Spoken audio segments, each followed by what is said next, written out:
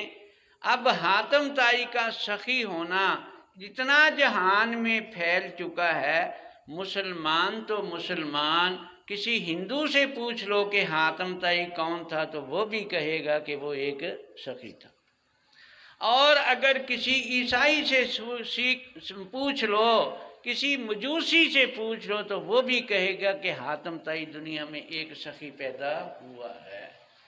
تو اب اس کے خلاف اگر کوئی آدمی کعبے کے غلاف پکڑ کے کہے کہ حاتم طائی کنجوس تھا، بخیل تھا، کیا خیال ہے، مان لینی چاہیے؟ کیوں؟ اس لیے کہ یہ خبر متواتر ہے، اور متواترات ایسے یقینی ہوتے ہیں کہ اس کی نہ تحقیق کی ضرورت ہوتی ہے، نہ سندیں تلاش کرنے کی ضرورت ہوتی ہے، اور وہ پورے جہان میں پھیل جاتے ہیں۔ جیسے سورج کی روشنی جو ہے وہ دوپہر کے وقت پورے جہان کو روشن کر رہی ہوتی ہے، پورے جہان میں پھیل جاتی ہے، تو اس لیے کوئی دوپہر کے وقت کہے کہ تحقیق کرو سورج نکلا ہے یا نہیں نکلا۔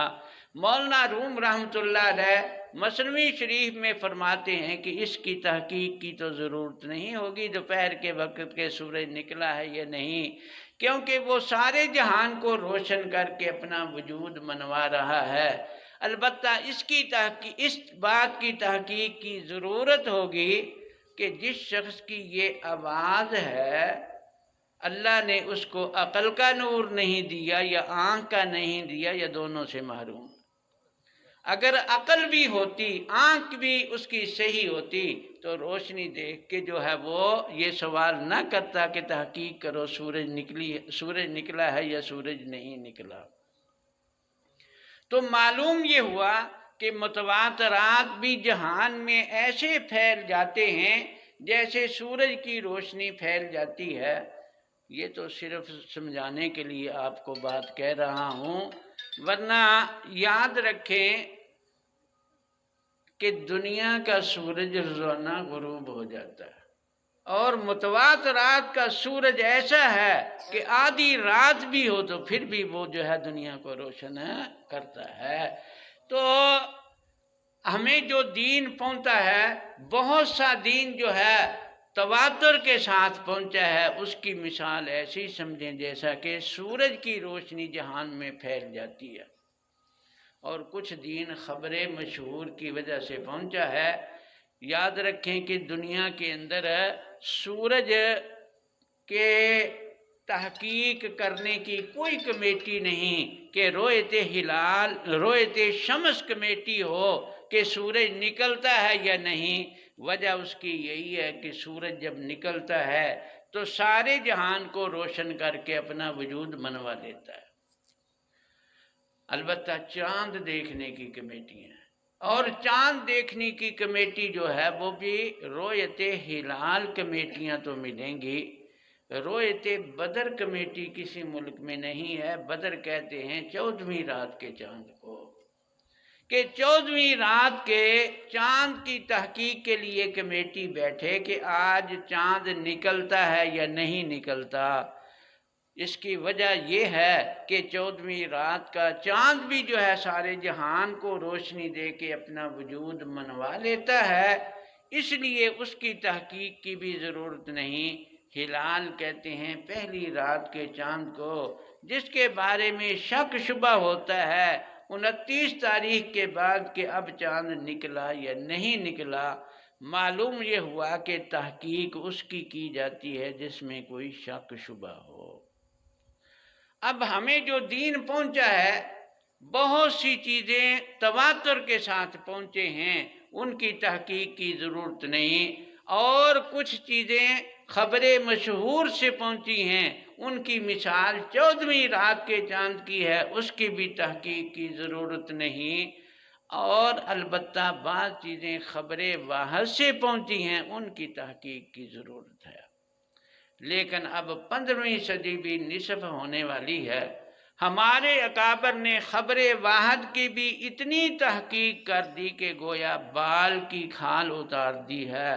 ہر خبر واحد کا درجہ کہ صحیح لی ذاتی ہے، صحیح لی غیری ہے، حسن لی ذاتی ہے، حسن لی غیری ہے، اور ضعیف ہے، موضوع ہے، شاذ ہے، کیا حکم ہے، اس کا درجہ متعین کر دیا۔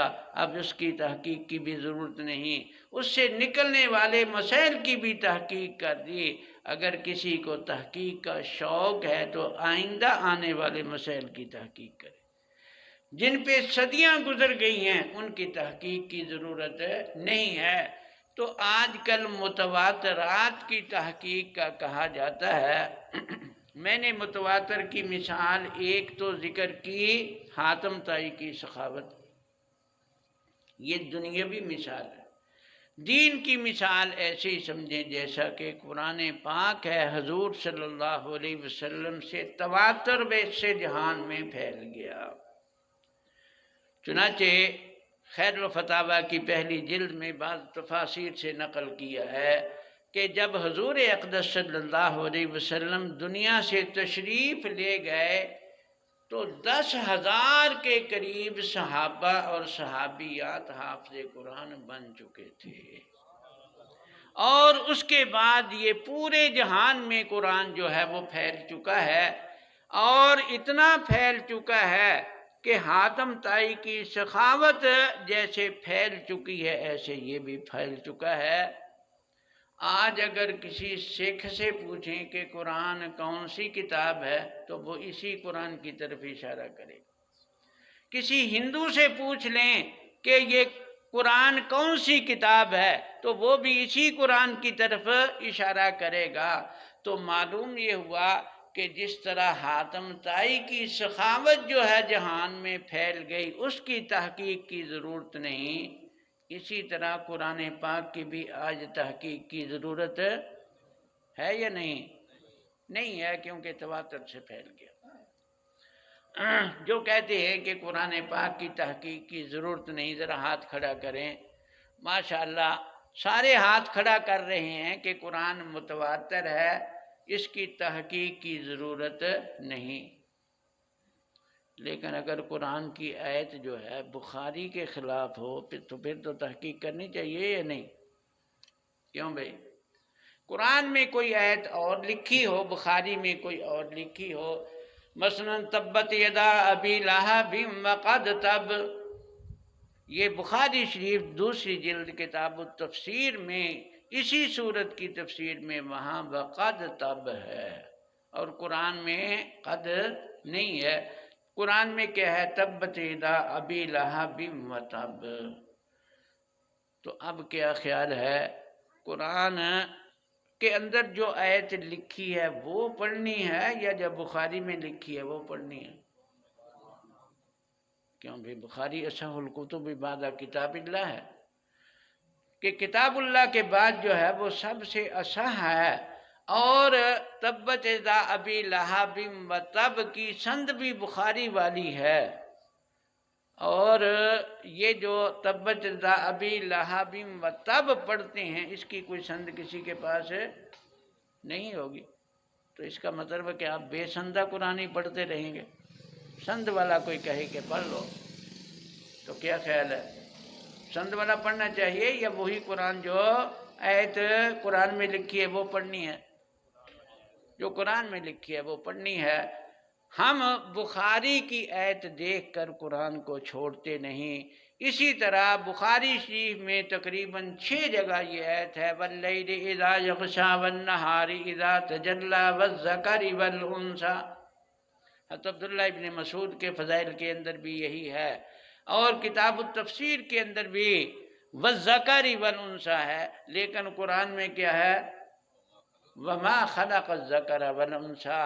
آج اگر کوئی آدمی یہ کہے کہ ہم تمہیں بخاری والی آیت دیتے ہیں، اس کو پڑھو اور جو قرآن میں لکھی ہے وہ چھوڑ دو، اس کی تمہارے پاس سند نہیں، یہ سند والی ہے، تو کیا خیال ہے؟ سند والی قرأت لے لینی چاہیے۔ یا ایھا النبی اذا طلقتم النساء فطلقوہن فی قبول عدتہن، مسلم شریف کے اندر فی قبل عدتہن ہے، اور قرآن کے اندر ہے فطلقوہن لعدتہن۔ تو اب کیا خیال ہے، یہ حدیث والی سند والی قرات لینی چاہیے یا قرآن والی لینی چاہیے؟ قرآن والی لینی چاہیے۔ کیوں لینی چاہیے؟ اب بخاری دیکھ کر ہم قرآن کو کیوں نہیں چھوڑتے، اس کی وجہ سمجھ لیں کہ بخاری جو ہے وہ قرآن میں اتنی نہیں پھیلی جتنا قرآن پھیلا ہے۔ بخاری قرآن سے کم پھیلی ہے، قرآن زیادہ پھیلا ہے۔ اس مجلس میں جنہوں نے قرآن پڑھا ہے ذرا ہاتھ کھڑا کریں، خواہ ناظرے ہی پڑھا ہو، ماشاءاللہ سارے ہیں۔ اب وہ ہاتھ کھڑا کریں جنہوں نے بخاری پڑھی ہے اس مجلس کے اندر، ماشاءاللہ سارے نہیں ہیں۔ معلوم یہ ہوا کہ قرآن سارے پڑھنے والے ہیں، بخاری سارے پڑھنے والے نہیں ہے۔ تو پتہ چل گیا کہ بخاری اتنی جہان میں نہیں پھیلی۔ ہر گھر میں جو ہے وہ قرآن ہے یا نہیں؟ جس کے گھر میں بخاری ہے وہ ہاتھ کھڑا کریں، وہ تھوڑے ہیں، اور قرآن والے ہاتھ کھڑا کریں جن کے گھر میں قرآن ہے، ماشاءاللہ سب کے گھر میں قرآن ہے۔ تو معلوم یہ ہوا کہ قرآن زیادہ پھیلا ہے، بخاری کم پھیلی ہے۔ اس مجلس کے اندر جو ہے وہ کوئی حافظ قرآن ہے تو وہ ہاتھ کھڑا کرے، ماشاءاللہ کافی ہیں۔ جو حافظ بخاری ہے وہ ہاتھ کھڑا کرے، جس نے بخاری حفظ کی ہے۔ کوئی بھی نہیں ہے علاقے میں، پورے مل جائے گا کوئی حافظ بخاری؟ پورے ڈیرہ غازی خان میں کوئی نہیں۔ تو معلوم یہ ہوا، ان مثالوں سے میں سمجھا رہا ہوں کہ ہم بخاری کی آیتیں دیکھ کر قرآن اس لیے نہیں چھوڑتے کہ قرآن بخاری سے زیادہ پھیلا ہے۔ تو جو زیادہ پھیل جائے اس کو لیا جاتا ہے، جو کم پھیلے اس کو نہیں لیا جاتا۔ یہ بات اچھی طرح سمجھ میں آ گئی ہے یا نہیں؟ اب میں اگلی بات کرتا ہوں کہ یہ جو نماز ہم پڑھتے ہیں یہ بھی جہان میں پھیلی ہے یا نہیں پھیلی؟ یہ قرآن کے برابر پھیلی ہے یا کم پھیلی ہے؟ برابر پھیلی ہے۔ چلو کہتے ہیں تحقیق کرنی چاہیے۔ اس مجلس میں وہ آدمی ہاتھ کھڑا کرے جو روزانہ پورا قرآن پڑھتا ہے، الحمد سے لے کر سورہ ناس تک، ہے کوئی نہیں؟ وہ آدمی ہاتھ کھڑا کرے جو پوری نماز پڑھتا ہے روزانہ، ماشاءاللہ سارے پڑھتے ہیں۔ تو قرآن پورا پڑھنے والا یہاں نہیں ہے۔ نماز کتنی دفعہ پڑھی جاتی ہے؟ 5 دفعہ۔ تو فرض پڑھے جاتے ہیں، نفل پڑھنے والے بھی تلاش کرنے کی ضرورت نہیں ہے۔ اسی مجلس میں تہجد گزار بھی مل جائیں گے، اشراق پڑھنے والے بھی مل جائیں گے، چاشت پڑھنے والے، اوابین پڑھنے والے بھی مل جائیں گے۔ کیوں بھائی مل جائیں گے یا نہیں؟ اب معلوم یہ ہوا کہ یہ قرآن جو ہے وہ اتنا نہیں پھیلا جتنا نماز پھیلی ہے، قرآن سے کئی گنا زائد پھیلی ہے۔ تو جب ہم بخاری دیکھ کر قرآن نہیں چھوڑتے تو قرآن نماز چھوڑ دینی چاہیے۔ آج کل بہت سے لوگ ایسے ہیں کہ دیکھو جی بخاری کے اندر جو ہے وہ رفع یدین کی روایت آ گئی، تمہاری نماز بخاری کے مطابق نہیں ہے۔ ہمارے بھی بہت سے بھولے آدمی ہیں، وہ نماز چھوڑ دیتے ہیں کہ چلو جی بخاری والی پڑھیں۔ یاد رکھیں کہ بخاری شریف کے اندر جو بھی روایت ہے رفع یدین کی، بخاری چھوڑ کے بخاری کے علاوہ کسی کتاب کے اندر کوئی ایسی روایت نہیں ہے کہ جہاں اللہ کے نبی نے فرمایا ہو کہ رفع یدین کیا کرو، رفع یدین کے بغیر نماز نہیں ہوتی۔ ایک روایت میں نے پورے ملک کے اندر جو ہے یہ چیلنج کیا کہ ایک صحیح روایت نہیں، ضعیف ہی بتا دو، ضعیف نہیں ہے تو کوئی جھوٹی ہی بتا دو جس کے اندر ہو کہ اللہ کے نبی نے فرمایا ہو کہ رفع دین کے بغیر نماز نہیں ہوتی، ایسی کوئی جھوٹی روایت بھی نہیں ہے۔ لیکن آج کل ایسی کتابیں لکھی جا رہی ہیں کہ جن کے اندر یہ ہے کہ اس کے بغیر نماز نہیں ہوتی، فرض کے نیچے درجہ ہے واجب کا، کہیں حضور نے الوتر حق واجب فرمایا، ابو داؤد شریف کی روایت میں کہ وطر واجب ہیں، لیکن اس رفع دین کو اختلافی کو کہیں حضور نے واجب بھی نہیں کہا۔ واجب سے نیچے کا درجہ سنت کا ہے۔ حضور صلی اللہ علیہ وسلم نے فرمایا النکاح من سنتی، نکاح کے بارے میں فرمایا کہ یہ میری سنت ہے۔ اس رفع دین کے بارے میں 23 سالہ دور نبوت میں حضور کی مبارک زبان سے سنت کا لفظ بھی نہیں نکلا۔ اب جو اس کو سنت کہتا ہے تو گویا کہ اپنی اس کی ذاتی رائے ہوگی۔ یاد رکھیں کہ اگر کسی مجتہد سے خطا ہو جائے، مجتہد سنت کہے تو اس کے بارے میں خود حضور نے فرما دیا تھا کہ مجتہد کی خطا پہ بھی اللہ اس کو اجر دے دیتے، تو ان کی خطا پہ بھی اجر مل جائے گا۔ لیکن غیر مجتہد جو ہے اس کے بارے میں ترمذی شریف کے اندر روایت ہے کہ حضور اقدس صلی اللہ علیہ وسلم نے فرمایا کہ کسی سے قرآن کی تفسیر پوچھی گئی اور اس نے اندازے سے بیان کر دی اور وہ صحیح بھی نکلی، تو حضور نے فرمایا فقد اخطا، یہ گناہ گار ہے، کیونکہ جب ماہر نہیں تھا تو اس نے ٹانگ کی مڑائی، کہتا کسی ماہر سے پوچھو۔ اور دوسری روایت میں ہے کہ فَلْيَتَبَوَّأْ مَقْعَدَهُ مِنَ النَّارِ، کہ اپنا ٹھکانہ وہ جہنم بنا لے، وہ جہنم کے اندر جائے گا۔ تو معلوم یہ ہوا کہ حضور نے ماہر اور غیر ماہر کا فرق بتا دیا۔ یاد رکھیں کہ دنیا کے اندر بھی ماہر اور غیر ماہر کا ہر فن کے اندر فرق ہے۔ ماہر ڈاکٹر جو ہے کسی کا آپریشن کرے، مریض مر جائے تو کیا اس پہ مقدمہ چلتا ہے؟ کیوں بھائی نہیں چلتا؟ اس کی تنخواہ بند ہو جاتی ہے؟ کچھ نہیں ہوتا۔ کیوں؟ اس لیے کہ وہ ماہر ہے، اس کے پاس سند ہے۔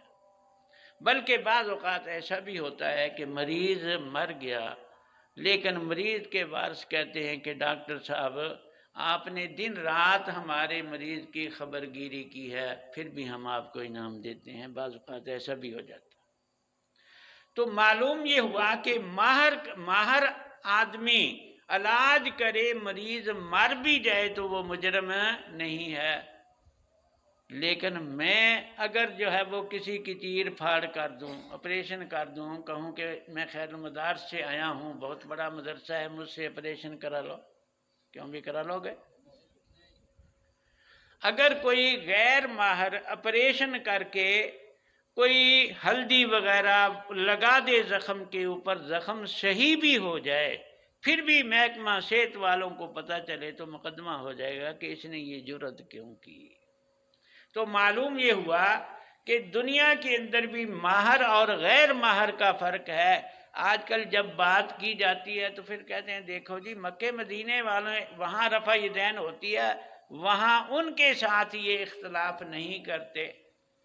وہ ایک ساتھی کیس لے کے آیا، عبد الرحمن شہین کی تقریر تھی، کہہ رہا تھا کہ دیکھو یہ حنفی جو ہیں ان کو کوئی رفع دین سے چڑ نہیں ہے، اس لیے کہ اگر رفع دین کی تردید کرتے تو شافعیوں کے بھی کرتے، حنبلیوں کی بھی کرتے، لیکن یہ ان کی تردید نہیں کرتے، ہماری تردید کرتے ہیں۔ ان سے پوچھا جائے کہ کیوں بھئی ان کی تردید نہیں کرتے تو کہتے ہیں کہ اس لیے نہیں کرتے کہ وہ اپنے امام کی بات مان کے رفع دین کرتے ہیں، اس لیے ہمارا ان سے اختلاف نہیں ہے۔ تو معلوم یہ ہوا کہ رفع دین سے ان کو چڑ نہیں، ضد نہیں حنفیوں کو، کیونکہ ان کے امام نے کہا ہے اس لیے یہ ان کو کچھ نہیں کہتے۔ اور ہم اہل حدیث غریب اللہ کے نبی کی حدیث دیکھ کر رفع دین کرتے ہیں، ہمارے پیچھے پڑ جاتے ہیں اور ہمارے پیچھے لٹھ لے کے لگ جاتے ہیں کہ تم نے غلط کیا۔ معلوم یہ ہوا کہ رفع دین سے چڑ نہیں، اللہ کے نبی سے چڑ ہے ان کو، کیونکہ ہم نے اللہ کے نبی کی بات دیکھ کر جو ہے رفع دین کی ہمارے پیچھے پڑ جاتے ہیں، ان کے پیچھے نہیں پڑتے۔ خیر مجھے سنائی کیسٹ میں نے کہا کہ بھی بات یہ ہے کہ ہمیں چڑ جو ہے وہ جھوٹ سے ہے، سچ سے نہیں۔ اس لیے یاد رکھیں کہ احادیث دونوں قسم کی ہیں، رفع دین کرنے کی بھی ہیں، نہ کرنے کی بھی ہیں۔ اور وہ شافی جو ہے وہ ہماری روایات ترک رفع دین کا انکار نہیں کرتے، بلکہ ابن حجر مکی رحمۃ اللہ علیہ الخیرات الحسان کے اندر فرماتے ہیں کہ ایک دفعہ امام شافعی رحمۃ اللہ علیہ بغداد میں تشریف لائے۔ امام ابو حنیفہ رحمۃ اللہ علیہ کی قبر کے قریب ایک جگہ سی مسجد تھی، تو وہاں نماز پڑھی تو رفع دین نہیں کی۔ کسی نے پوچھا کہ حضرت آج رفع دین کیوں نہیں کی؟ تو انہوں نے کہا کہ اس قبر والے سے حیا سے رفع دین نہیں کی، کہ ان کا مسلک نہیں تھا رفع دین کرنے کا، اس لیے رفع دین چھوڑ دیا۔ تو معلوم یہ ہوا کہ امام شافعی رحمۃ اللہ علیہ اگر اس کو حضور کی سنت سمجھتے تو قبر کے حیا کی وجہ سے نہ چھوڑتے، بلکہ وہ یہ سمجھتے تھے کہ دو قسم کی روایتیں ہیں، ایک روایت کو اپنے اجتہاد سے ان دو بڑے اماموں نے لیا ہے، امام ابو حنیفہ رحمۃ اللہ علیہ نے اور امام مالک نے لیا ہے، ترک رفع دین کے قائل ہیں، اور ہم دو چھوٹے امام ہیں، امام شافعی اور امام احمد بن حنبل۔ یاد رکھیں کہ امام ابو حنیفہ رحمۃ اللہ علیہ چاروں اماموں میں سب سے بڑے ہیں، مشہور قول کے مطابق 80 ہجری میں پیدا ہوئے، صحابہ کا دور 110 ہجری تک ہے، صحابہ کی زیارت کی ہے، ان سے انہوں نے نماز سیکھی ہے۔ ان سے چھوٹے امام مالک ہیں جو مدینے کے امام ہیں، وہ 93 یا 95 میں پیدا ہوا ہے، امام ابو حنیفہ سے 13 یا 15 سال چھوٹے ہیں، اور امام ابو حنیفہ کے شاگرد ہیں۔ اور یہ بڑے امام تھے، ان دونوں نے صحابہ یا صحابہ کے شاگردوں کو دیکھا کہ کوئی رفع دین کرنے والا نہیں ہے، تو انہوں نے سوچا کہ حضور کی اگر سنت ہوتی، دائمی عمل ہوتا تو صحابہ نہ چھوڑتے، لیکن مکے کے اندر بھی کوئی رفع دین کرنے والا نہیں تھا۔ مدینے کے بارے میں امام مالک فرماتے ہیں کہ لا عارف شیئا من رفع الیدین فی شیء من تکبیرۃ الصلاۃ، کہ نماز کی کسی تکبیر کے اندر میں رفع دین نہیں پہچانتا سوائے پہلی تکبیر کے۔ یہ المدونۃ الکبریٰ کے اندر ان کا قول ہے کہ مدینہ جو مرکز تھا حضور صلی اللہ علیہ وسلم کا، وہاں بھی رفع دین نہیں ہوتی تھی، اور کوفہ جس میں 1500 صحابہ انہوں نے اپنی سکونت اختیار کر لی تھی، تو وہاں بھی امام ترمذی بھی فرماتے ہیں کہ اہل کوفہ رفع دین نہیں کرتے تھے، حالانکہ کوفے کے اندر حضرت علی رضی اللہ عنہ کا دارالخلافہ تھا، وہ وہاں چلے گئے تھے۔ حضرت عبداللہ ابن مسعود جب وہاں تشریف لے کے گئے ہیں اور انہوں نے بھی وہاں جو ہے وہ دین پھیلایا، ان کے بعد حضرت علی جب گئے ہیں تو 4000 شاگرد تھے عبداللہ ابن مسعود کے جو رفع دین نہیں کرتے تھے۔ امام بخاری کے استاد ابن ابی شیبہ فرماتے ہیں کہ حضرت علی اور حضرت عبداللہ ابن مسعود کا کوئی شاگرد بھی رفع دین نہیں کرتا تھا، تو کوفے والوں کا جہاں 1500 صحابہ کی سکونت تھی، وائل ابن حجر بھی جو رفع دین کے راوی ہیں وہ بھی وہاں چلے گئے تھے 17 ہجری کے اندر، وہ بھی رفع دین نہیں کرتے تھے۔ تو معلوم یہ ہوا کہ یہ بڑے دو مجتہد تھے، انہوں نے دیکھا کہ دو قسم کی روایتیں ہیں، اور صحابہ جو ہے اور ان کے شاگرد ترک رفع دین پر عمل کرتے ہیں، اس لیے انہوں نے ترک رفع دین کو ترجیح دی۔ دو چھوٹے امام، امام شافعی رحمۃ اللہ علیہ 150 میں پیدا ہوئے، 150 میں امام ابو حنیفہ کا انتقال ہوا، وہ امام ابو حنیفہ سے 70 سال چھوٹے ہیں، اور امام احمد بن حنبل 164 کے اندر پیدا ہوئے، وہ امام شافعی سے بھی 14 سال چھوٹے ہیں، ان کے شاگرد ہیں۔ ان کے سامنے نہ صحابہ کا عمل تھا، نہ صحابہ کے شاگردوں کو انہوں نے دیکھا، تو انہوں کے سامنے روایت آئی، انہوں نے کہا سند صحیح ہے اس لیے عمل کر لو، تو یہ ان کا اپنا اجتہاد تھا، حضور کا فرمان نہیں تھا۔ یاد رکھو کہ یہاں جتنے لوگ انہوں نے رفع دین شروع کی ہے یا اونچی آمین شروع کی ہے، ابھی 2 صدیاں نہیں گزریں کہ یہاں جو ہے ہمیشہ سے اولیاء اللہ بغیر رفع دین کے نماز پڑھتے تھے، بلکہ یہ اور ان کے باپ دادے بھی انہی روایتوں پہ عمل کرتے رہے جن پہ ہم نے عمل کیا ہے، ہم کر رہے ہیں۔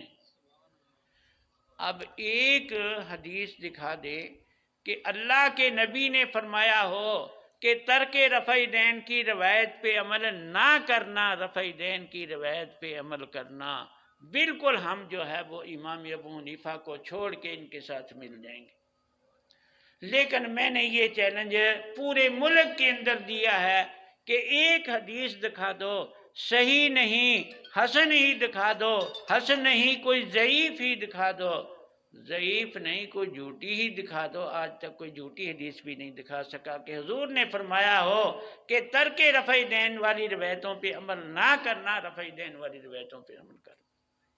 تو جب یہ حضور کا فیصلہ نہیں، یہاں رہنے والوں نے اپنی نفسانی خواہش سے فیصلہ کیا، اب اگر یہ کہیں کہ ہم نبی کی بات مانتے ہیں تو نبی کا نام لے کے جھوٹ بولتے ہیں۔ حضور نے فرمایا کہ من کذب علی متعمدا فلیتبوأ مقعدہ من النار، کہ جو آدمی میرا نام لے کے جان بوجھ کے جھوٹ بولے تو اپنا ٹھکانہ جہنم بنا دے۔ تو حضور صلی اللہ علیہ وسلم کا نام لے کے یہ جھوٹ بولنا، یاد رکھیں کہ پورے ذخیرہ حد میں یہ عرض کر رہا تھا کہ یہ اجتہادی مسئلہ ہے۔ یہی وجہ ہے کہ امام شافعی نے امام ابو حنیفہ کی قبر کے قریب جب نماز پڑھی تو نبی کو نہیں چھوڑا، اپنا اجتہاد چھوڑا۔ وہ سمجھتے تھے کہ یہ مجھ سے بڑے مجتہد، میں ان سے چھوٹا مجتہد ہوں، ان کے شاگردوں کے شاگردوں کا شاگرد ہوں، تو اس لیے ان کے قبر کے احترام سے جو ہے یہ کام چھوڑ دی۔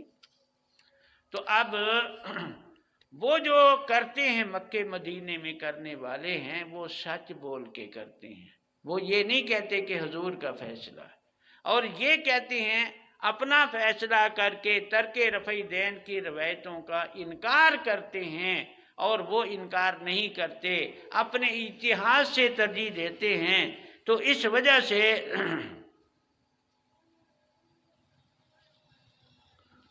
عقائد اسلام عقائد اہل سنت میں کیا فرق ہے؟ عقائد اسلام جو ہیں وہ قطعی ہوتے ہیں، ان کا منکر ایک عقیدے کا بھی اسلام سے خارج ہو جاتا ہے۔ عقائد اہل سنت والجماعت وہ ظنی ہوتے ہیں، ان کا انکار کرنے والا اسلام سے خارج نہیں ہوتا، البتہ وہ اہل سنت سے خارج ہوتا ہے، اس کو بدعتی کہا جائے گا۔ تو خیر میں عرض یہ کر رہا تھا کہ یہ اجتہادی وہ جو کرتے ہیں وہ سچ بولتے ہیں کہ ہمارے امام کا اجتہاد ہے، وہ یہ نہیں کہتے حضور کا فیصلہ ہے، اور یہاں جو کرتے ہیں وہ کہتے ہیں حضور کا فیصلہ ہے، حضور کا نام لے کر جھوٹ بولتے ہیں۔ تو ہم جھوٹ کی تردید کرتے ہیں، سچ کی تردید نہیں کرتے۔ ویسے اور بھی کافی فرق ہیں ان کے درمیان اور ان کے درمیان۔ تو یہ کہنا کہ دیکھو ان کی تردید حنفی نہیں کرتے، ہماری تردید کرتے ہیں، اس لیے کہ وہ سچ بولتے ہیں، ہم ان کی تردید نہیں کرتے، اور یہ جھوٹ بولتے ہیں، اور جھوٹ بھی حضور کا نام لے کر بولتے ہیں۔ اور پھر ان حدیثوں کو یہ جو میں نے واقعہ سنایا ہے کہ امام شافعی نے امام ابو حنیفہ رحمۃ اللہ علیہ کی قبر کے قریب نماز پڑھی اور رفع دین نہیں کی۔ ایک جگہ یہی بیان کر رہا تھا، چیچا وطنی کے علاقے میں ایک داڑھی منڈا کھڑا ہو گیا کہ جی آدھی بات آپ نے کی ہے اور آدھی چھوڑ گئے۔ میں نے کہا ابھی جتنی آتی تھی وہ میں نے بیان کر دی، جو چھوڑ دی ہے تم بتا دو کیا چھوڑا۔ کہتا ہے کہ یہ نہیں بتایا کہ ایک دفعہ امام ابو حنیفہ اپنے شاگردوں کے ساتھ امام شافعی کے پاس گئے، اپنے شاگردوں کو کہا کہ آج یہاں رفع دین کرنی ہے کیونکہ یہ امام رفع دین کے قائل ہیں، تو یہ بات آپ نے نہیں بتائی۔ میں نے کہا سبحان اللہ، تیرے جیسے محقق ہونے چاہیے۔ امام ابو حنیفہ کے فوت ہونے کے بعد امام شافعی پیدا ہوئے، اور یہ کہتا ہے کہ امام ابو حنیفہ جو ہے وہ شاگردوں کو لے کے امام شافعی کے پاس جا رہے تھے، قبر سے اٹھ کے جا رہے تھے۔ تو یہ یاد رکھیں کہ بالکل جھوٹ بات ہے۔ اب یہ کہہ دیتے ہیں کہ دیکھو تمہاری ساری روایتیں ضعیف ہیں، تمہاری ساری روایتیں حنفیوں کی ضعیف ہیں۔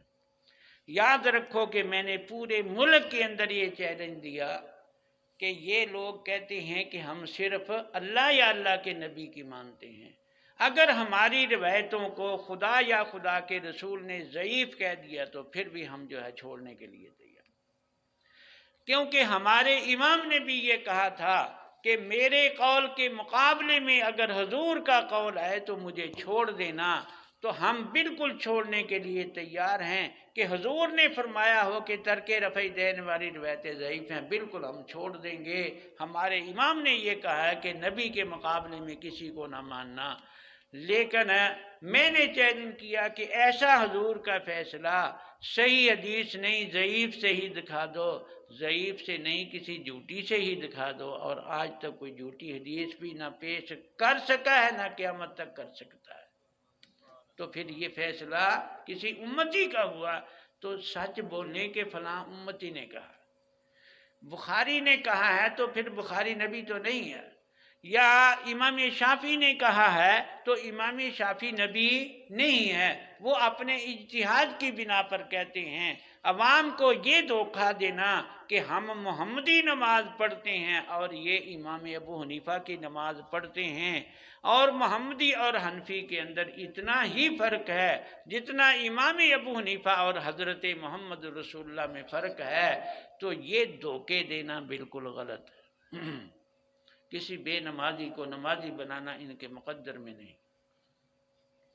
ہاں، تبلیغی جماعت والے کسی کو نمازی بنا لیں، یہاں ہے تبلیغی جماعت بھی کہ نہیں، جانتے ہیں یا نہیں؟ وہ ہمارے بزرگ فرمایا کرتے تھے کہ لسوڑا پارٹی ہے، جس طرح لسوڑا چمٹ جاتا ہے اسی طرح یہ بھی چمٹ جاتے ہیں، جب تک مسجد میں نہ چلے جائے تو جان نہیں چھوڑتے۔ اللہ تعالیٰ اس جماعت کو نظر بد سے محفوظ رکھے۔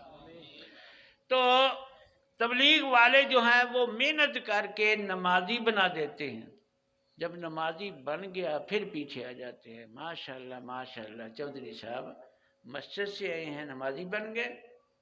ہاں جی، اس نے کہا کہ 6 روزہ لگایا ہے تو اب نماز پڑھنی شروع کر دی۔ اچھا چودھری صاحب ذرا تحقیق کرے نا کہ یہ نماز جو پڑھتے ہیں یہ صحیح ہے یا صحیح نہیں ہے۔ میں بنوری ٹاؤن پڑھانے کے لیے گیا، مہمان خانے میں بیٹھا تھا، ایک ریونڈ کا فاضل بھی میرے پاس بیٹھا تھا، 2 پٹھان آئے کہ جی مسئلہ پوچھنا ہے۔ میں نے کہا میں تو مسافر ہوں، وہ دارالفتہ اس طرف ہے، مفتی حضرات بیٹھے ہیں، ان سے مسئلہ پوچھیں۔ کہنے لگے جی وہیں گئے تھے، انہوں نے آپ کے پاس بھیجا۔ اتنا کہہ کہ جیب سے کاغذ نکالا، اس پہ رفع دین اور آمین کا اور فاتحہ خلف الامام کا مسئلہ لکھا تھا، تو مجھے دے دیا اور کہنے لگے کہ ہم یہاں ہوٹل پہ کام کرتے ہیں، پہلے ہم نماز نہیں پڑھتے تھے، 6 روزہ لگا لیا ہے تو اب ہم نماز پڑھنے جاتے تھے مسجد میں، رستے میں یہ جو حدیث والے ہیں ان کی مسجد آتی تھی تو انہوں نے ہمیں دیکھا تو کہا کہ تم ادھر جاتے ہو نماز پڑھنے، یہاں پڑھ لیا کرو۔ تو 2 دن وہاں نماز پڑھی ہے، انہوں نے کہا تو تمہاری تو نماز ہی نہیں ہوتی، تم جو ہے وہ امام کے پیچھے فاتحہ نہیں پڑھتے، اونچی آمین نہیں کہتے، رفع دین نہیں کرتے۔ تو اس لیے ہم نے ان سے تحقیق کی ہے، اب آپ کے پاس آئے ہیں کہ آپ بھی جو ہے وہ ہمیں کچھ تحقیق کرا دیں۔ میں نے کہا انہوں نے تحقیق کرائی ہے؟ کہتے جی کرائی ہے۔ میں نے کہا آپ کے پاس کتنا علم ہے کہ آپ نے تحقیق کر لی؟ قرآن بھی عربی میں ہے اور حدیث بھی عربی میں ہے، کچھ عربی آتی ہے آپ کو؟ کہتے جی ہمیں تو اردو بھی نہیں آتی۔ میں نے کہا سبحان اللہ، متواتر نماز اس لوگوں سے اس آدمی نے تحقیق کرنی ہے جس کو اپنا نام بھی نہیں لکھنا آتا، انگوٹھا لگاتا ہے۔ تو میں نے کہا کہ یہ کیا بات ہے، تحقیق تو فن کا ماہر کیا کرتا ہے۔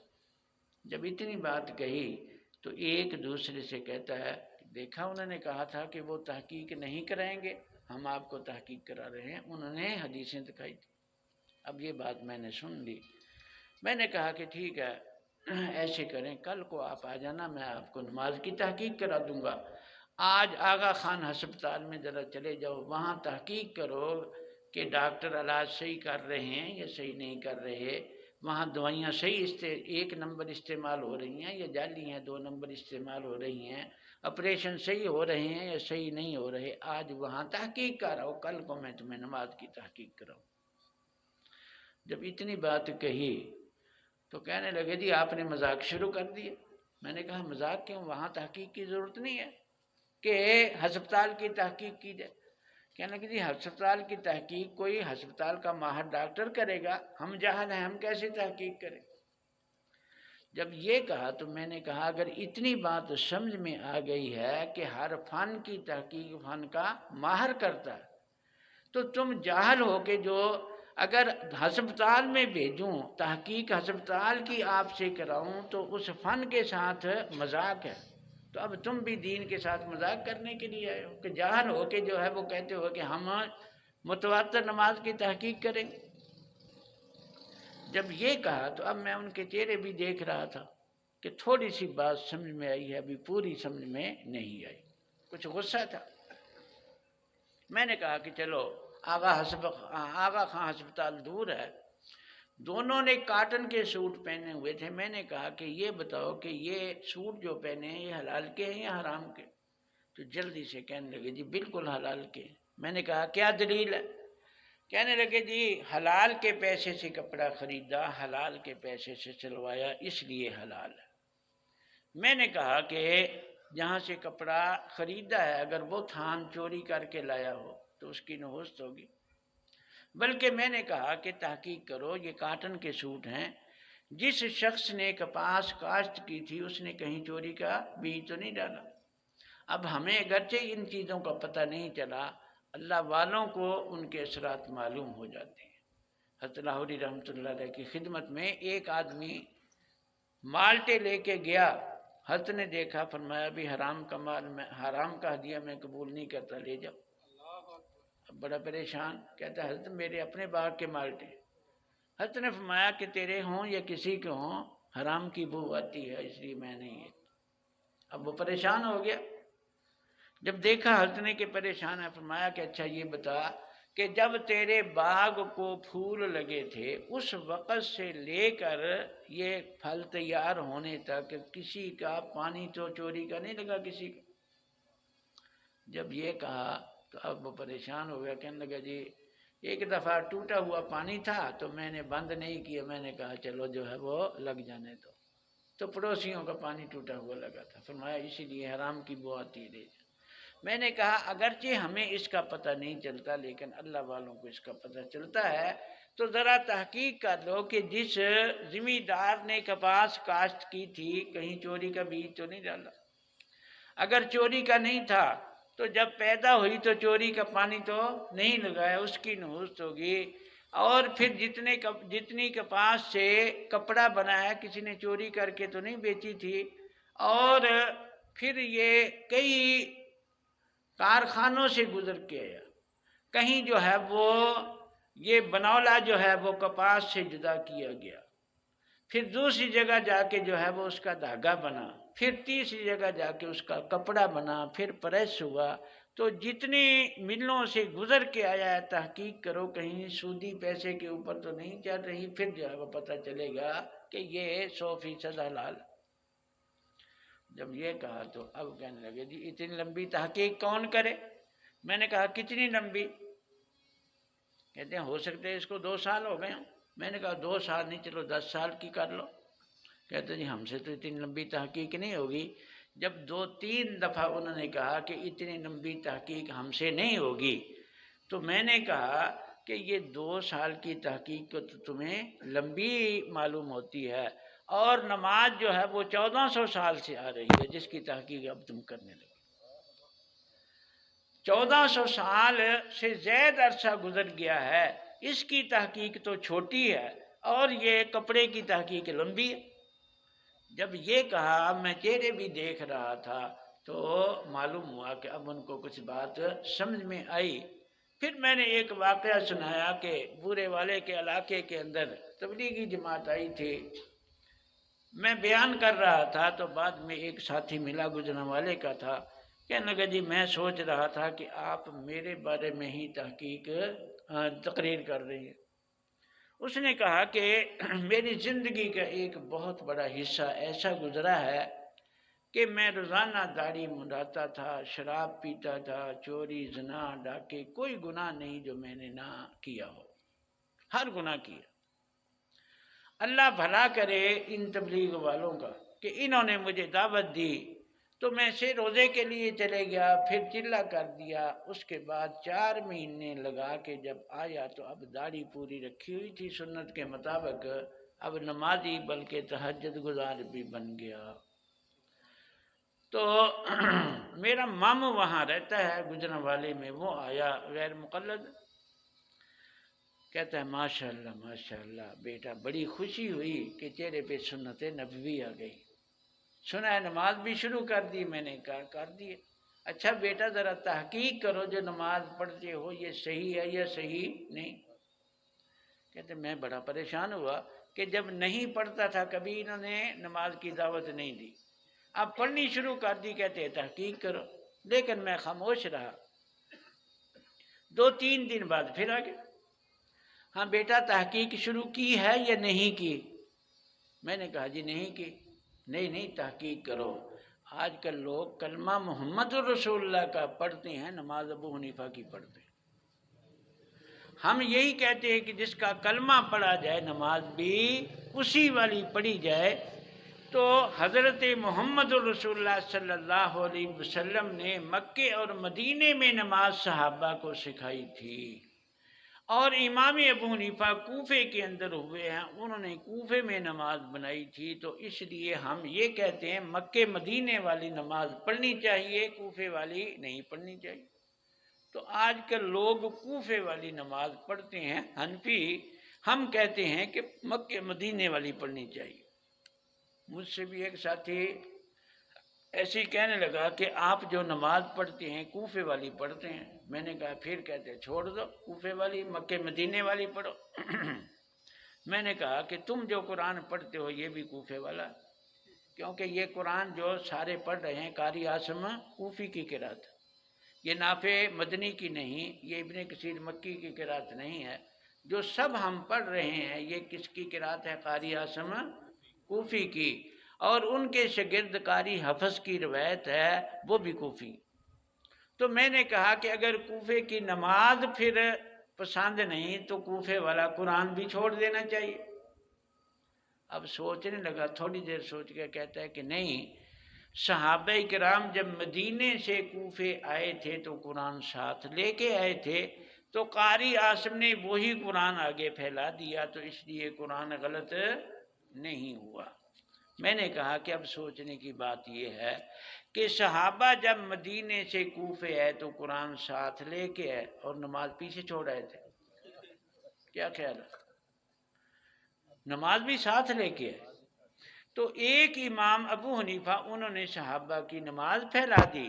خود فرماتے ہیں امام ابو حنیفہ رحمۃ اللہ علیہ مناقب موفق کے اندر ہے کہ حضرت انس رضی اللہ عنہ کوفے تشریف لائے، ہم نے ان کو نماز پڑھتے دیکھا۔ تو اب ایک امام نے ان کی نماز پھیلا دی، وہ غلط نہیں ہوئے، دوسرے قاری عاصم ہیں انہوں نے قرآن پھیلا دیا، وہ بھی غلط نہیں ہوا۔ خیر میں نے یہ جواب دیا، وہ کہتا ہے میں بڑا پریشان ہوا کہ مجھے کہتے تحقیق کرو۔ اب رو رو کے اللہ سے دعا کی کہ یا اللہ جب نماز نہیں پڑھتا تھا اتنا پریشان نہیں تھا، اب پڑھنی شروع کی ہے، اب مجھے پریشان کر دیا کہ تحقیق کرو۔ خیر 2-3 دن کے بعد جو ہے وہ پھر آ گئے، چھوٹے چھوٹے رسالے، یہ رفع دین کے حدیثیں ہیں، یہ آمین اونچی کہنے کی حدیثیں ہیں، یہ امام کے پیچھے قرات کی روایتیں ہیں، تو یہ محمدی نماز ہے، یہ پڑھا کرو۔ اب وہ کہتا ہے کہ مجھ سے نہ رہا گیا۔ میں نے کہا کہ ماموں کیا میرا قصور ہو گیا ہے کہ میں نے داڑھی رکھ دیا، نماز پڑھنی شروع کر دیا، میرے پیچھے پڑ گئے؟ آج میں داڑھی مڈا دوں، وہی کام شروع کر دوں جو پہلے کرتا تھا، تو میرا پیچھا چھوڑ دو گے؟ کہنے لگا نہیں نہیں بیٹا، مقصد یہ ہے کہ نماز پڑھے تو صحیح پڑھے، یہ نہ ہو کہ یہاں ہم نماز پڑھتے نہیں اور کل قیامت کے دن اللہ بھی ناراض ہوں، اللہ کے نبی بھی ناراض ہوں کہ تمہاری تو بے نمازیوں کی صف کے اندر کھڑا کیا ہو ہمیں۔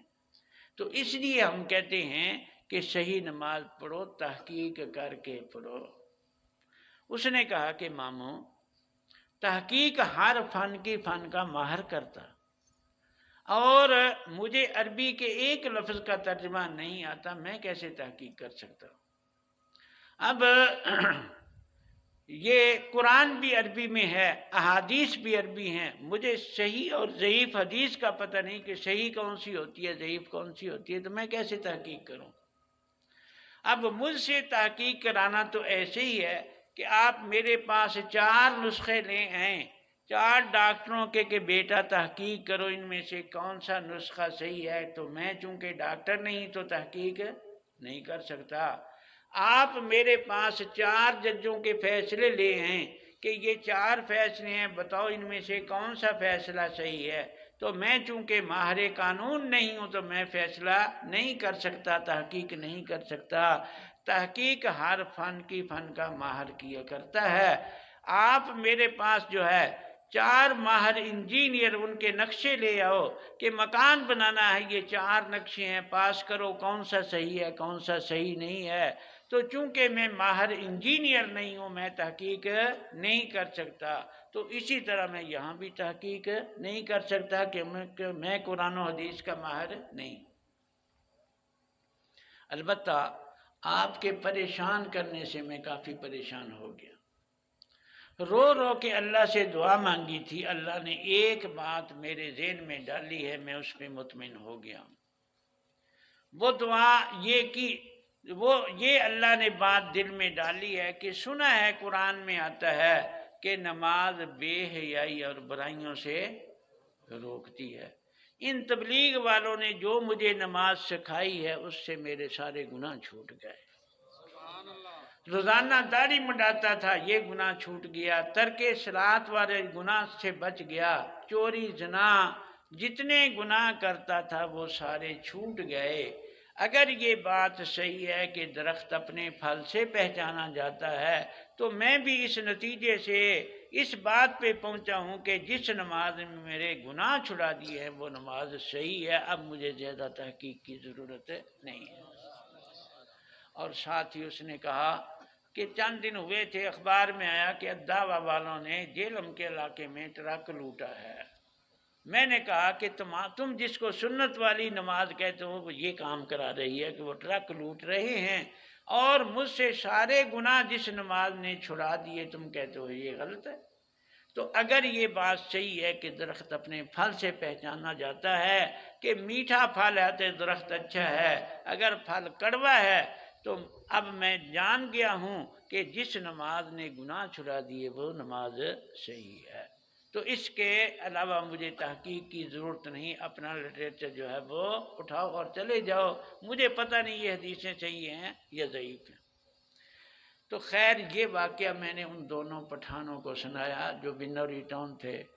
جب یہ واقعہ سنایا تو اب بالکل وہ ان کا غصہ ختم ہو گیا، بڑے خوش ہوئے، کہنے لگے جی ٹھیک ہے، بات ہمیں سمجھ میں آ گئی ہے کہ ہمارے اندر تحقیق کی اہلیت نہیں ہے۔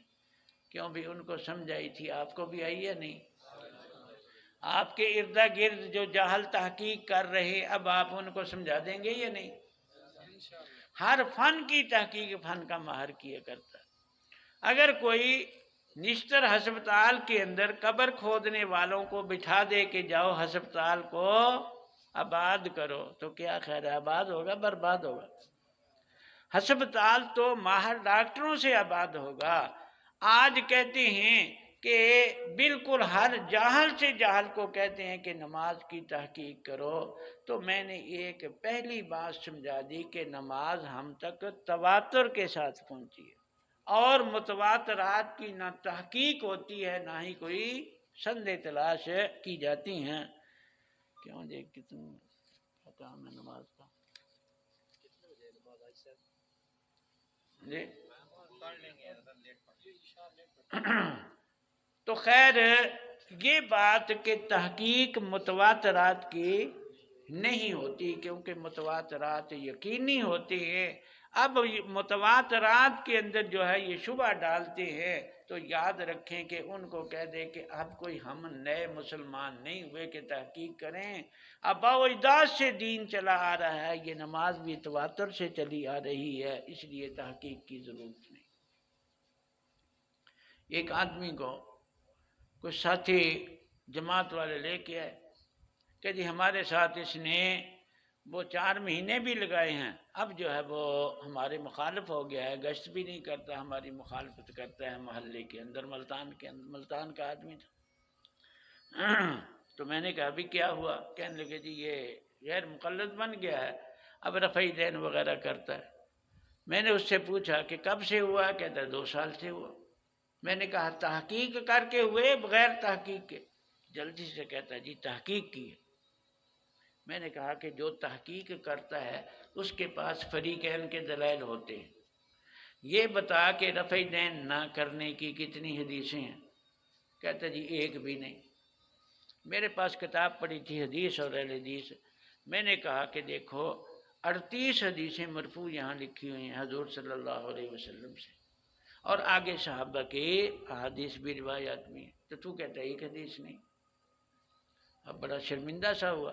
میں نے کہا معلوم ہوا کہ تحقیق نہیں ہوئی نا، کیونکہ تحقیق جب کرتا ہے کہ تو دونوں فریقوں کے دلائل ہوتے ہیں۔ تو میں نے کہا کہ تیرے پاس رفع دین کرنے کی کتنی روایتیں ہیں؟ بخاری کا نام لیا کہ بخاری کے اندر ابن عمر کی روایت ہے۔ میں نے کہا کہ مجھے تیری روایتیں زیادہ تجھ سے یاد ہیں کرنے والی، اور میں تیری روایتیں بھی جانتا ہوں، اپنی بھی جانتا ہوں، تو میں تو تحقیق نہیں محقق کہہ رہا اپنے آپ کو، اور تو جس کے پاس ایک روایت بھی ترک رفع دین کی نہیں اور اپنی بھی صرف ایک حدیث سنا رہا ہے باقی تجھے نہیں، تو محقق بن گئے، یہ کیسی تحقیق؟ جب یہ کہا تو کہتا اچھا جی یہ حدیثیں مجھے فوٹو اسٹیٹ کرا دو جو آپ کے پاس ہیں۔ میں نے کہا کہ کیا کرے گا؟ کہتا جی ان کے پاس عبد الرحمن شہین کے پاس لے کے جاؤں گا، تو کیونکہ حدیثیں بعض ضعیف بھی ہوتی ہیں تاکہ تحقیق ہو جائے کہ یہ ضعیف ہیں یا صحیح ہیں۔ میں نے کہا ٹھیک ہے میں فوٹو سیٹ کرا دیتا ہوں، لیکن تو یہاں لکھ کر دے مجھے کہ میں نے 2 سال جو رفع دین کی ہے بغیر تحقیق کے کی ہے، میری تحقیق نہیں تھی۔ اب میں اس سے توبہ کرتا ہوں اور اب نئے سرے سے تحقیق کرتا ہوں، اور پھر یہ نہیں کہ یہ حدیثیں فوٹو کرا کے ادھر لے جائے، میرے پاس بھی دوبارہ آنا تاکہ تحقیق اچھی طرح ہو جائے، وہ جو جواب دیں تو میرے پاس بھی وہ جواب لے کے آنا۔ اب میں کہتا ہوں لکھ دے کہ میں نے 2 سال جو رفع دین کی ہے بغیر تحقیق کے کی ہے، وہ لکھ کر نہیں دیتا۔ میں نے کہا بھی دیکھو یہ کوئی میں غلط بات تو نہیں کہی، اتنی بات میں نے ثابت کر دی ہے کہ تو تحقیق کرنے والا نہیں ہے، تو 2 سال رفع دین جو کی ہے بغیر تحقیق کے کی ہے۔ خیر وہ ساتھی تبلیغی کہنے لگے چلو چھوڑو نہیں لکھتا آپ فوٹو کرا دے۔ میں نے ساتھی کو بھیجا کہ فوٹو کرا دو۔ میں نے کہا اب اس کو کیا کرے گا؟ کہتے جی ان کے پاس لے کے جاؤں گا، حدیثیں ضعیف بھی ہوتی ہیں صحیح بھی ہوتی ہیں۔ میں نے کہا تجھے ضعیف اور صحیح کا معنی معلوم ہے کہ ضعیف کسے کہتے ہیں اور صحیح کسے کہتے ہیں؟ اب اس کو کوئی پتہ نہیں تھا کہ ضعیف کیا کسے کہتے ہیں صحیح کسے کہتے ہیں۔ میں نے کہا تو کیسے تحقیق کرے گا؟ اس کا مطلب یہ ہے کہ غیر مقلد کے پاس لے کے جائے گا، وہ یہ کہے گا کہ ضعیف ہیں تو ان کو چھوڑ دے گا، اور اس کا مطلب یہ ہوا کہ اندھا مقلد ان کا بنا ہوا ہے کہ اگر جس حدیث کو وہ کہیں لے لے تو لے لے گا، جس کو کہے چھوڑ دے وہ چھوڑ دے گا، تو یہ تحقیق تو نہ ہوئی نا۔ میں نے کہا کہ چلو ایک صحیح اور ضعیف کا جو ہے وہ معنی ہوتا ہے فن کے اعتبار سے، ہمیشہ ایک فنی تعریف ہوتی ہے، اور علماء بھی بیٹھے ہیں کہ ایک دلیل جو ہے وہ لمی ہوتی ہے، ایک دلیل انی ہوتی ہے۔ دلیل لمی اسے کہتے ہیں کہ علت سے معلول پر استدلال کیا جائے، اور یہ انی اسے کہتے ہیں کہ معلول کو دیکھ کر علت پر استدلال کیا جائے۔ جب روشنی صبح کو ہو جائے، دھوپ دیکھ کر کوئی کہے کہ اب سورج نکلا ہوا ہے، تو اس کو دلیل انی کہتے ہیں۔ یعنی جو میں نے پہلے بتایا ہے کہ درخت اپنے پھل سے پہچانا جاتا ہے، یعنی نتیجہ دیکھ کر کسی پر استدلال کرنا، دھواں دیکھ کے کہے کہ وہاں آگ جل رہی ہے، تو اس کو دلیل انی کہتے ہیں۔ اور دلیل لمی یہ ہے کہ آگ دیکھ کر دھوئیں پر استدلال کرنا۔ میں نے کہا کہ علماء کے لیے جو ہے وہ ہمیشہ فن والوں کے لیے دلیل لمی ہوتی ہے۔ مثلا زمیندار جو ہے وہ بیج خریدتے ہیں، اچھا بیج کون سا ہے، کون سا اچھا نہیں۔ ایک تو یہ ہے کہ بیج والی کمپنی کے پاس جا کے چیک کرائیں کہ یہ اچھا ہے یا اچھا نہیں، اس کو دلیل لمی کہا جاتا ہے۔ دلیل انی یہ ہے کہ ایک زمیندار نے ایک بیج کاشت کیا اور اس کا نتیجہ اچھا ہوا، جھاڑ اچھا ہوا، تو وہ کہتا ہے بہت اچھا بیج ہے۔ اب اس کے لیے فن کا ماہر ہونا ضروری نہیں ہے، یہ ہر آدمی فیصلہ کر سکتا ہے کھاد اچھی ہے یا اچھی نہیں۔ ایک تو یہ ہے کہ کھاد والی جو مل ہے ان سے ماہرین سے تجربہ کرایا جائے، ان کو چیک کرایا جائے کہ یہ کھاد صحیح ہے یا صحیح نہیں، وہ اپنی فنی طور پہ بتائیں گے۔ لیکن ایک یہ ہے کہ کھیت میں کھاد ڈالنے سے نتیجہ اچھا نکلا تو ہر آدمی کہتا ہے کہ یہ کھاد اچھی ہے۔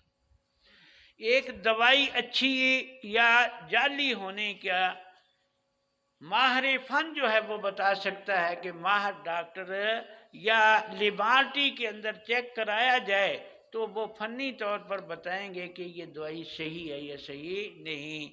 لیکن ایک ہے دوائی کا نتیجہ دیکھ کے، مثال کے طور پر ایک دوائی جو ہے وہ 10 دن مریض کو کھلائی، سارے گھر والے کہتے ہیں کہ دوائی صحیح نہیں ہے۔ وہ کیوں کہتے ہیں کہ وہ نتیجہ دیکھتے ہیں، کچھ بھی سامنے نہیں آیا، اور دوائی بدل دی، 2 دن کے بعد سارے کہہ رہے ہیں کہ یہ دوائی اچھی ہے۔ وہ کیوں کہہ رہے ہیں؟ جاہل، وہ نتیجہ دیکھ رہے ہیں، کب مریض تندرست ہونا شروع ہو گیا۔ تو اس کو کہتے ہیں دلیل انی، یعنی نتیجہ دیکھ کر فیصلہ کرنا۔ میں نے اس کو کہا کہ تو فنی طور پہ صحیح اور ضعیف کو نہیں جانتا، میں نتیجہ جو ہے وہ رکھ دیتا ہوں آپ کے سامنے کہ حنفی جو نماز پڑھتے ہیں، اس نماز کا نتیجہ یہ ہے کہ ان علاقوں کے اندر 100% اولیاء اللہ جو بنے ہیں یہی نماز پڑھ کے بنے۔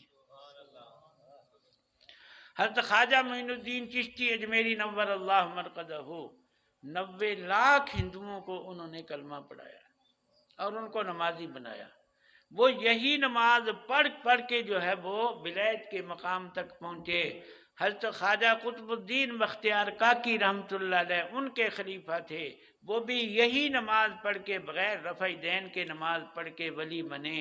حضرت بابا فرید الدین گن شکر رحمۃ اللہ علیہ یہ ان کے خلیفہ تھے، وہ بھی یہی نماز پڑھ کے جو ہے وہ ولی بنے۔ حضرت خواجہ نظام الدین اولیاء اللہ ان کے خلیفہ تھے، علاء الدین صابر رحمۃ اللہ علیہ ان کے خلیفہ تھے، وہ بھی حنفیوں والی نماز پڑھ کے ولی بنے۔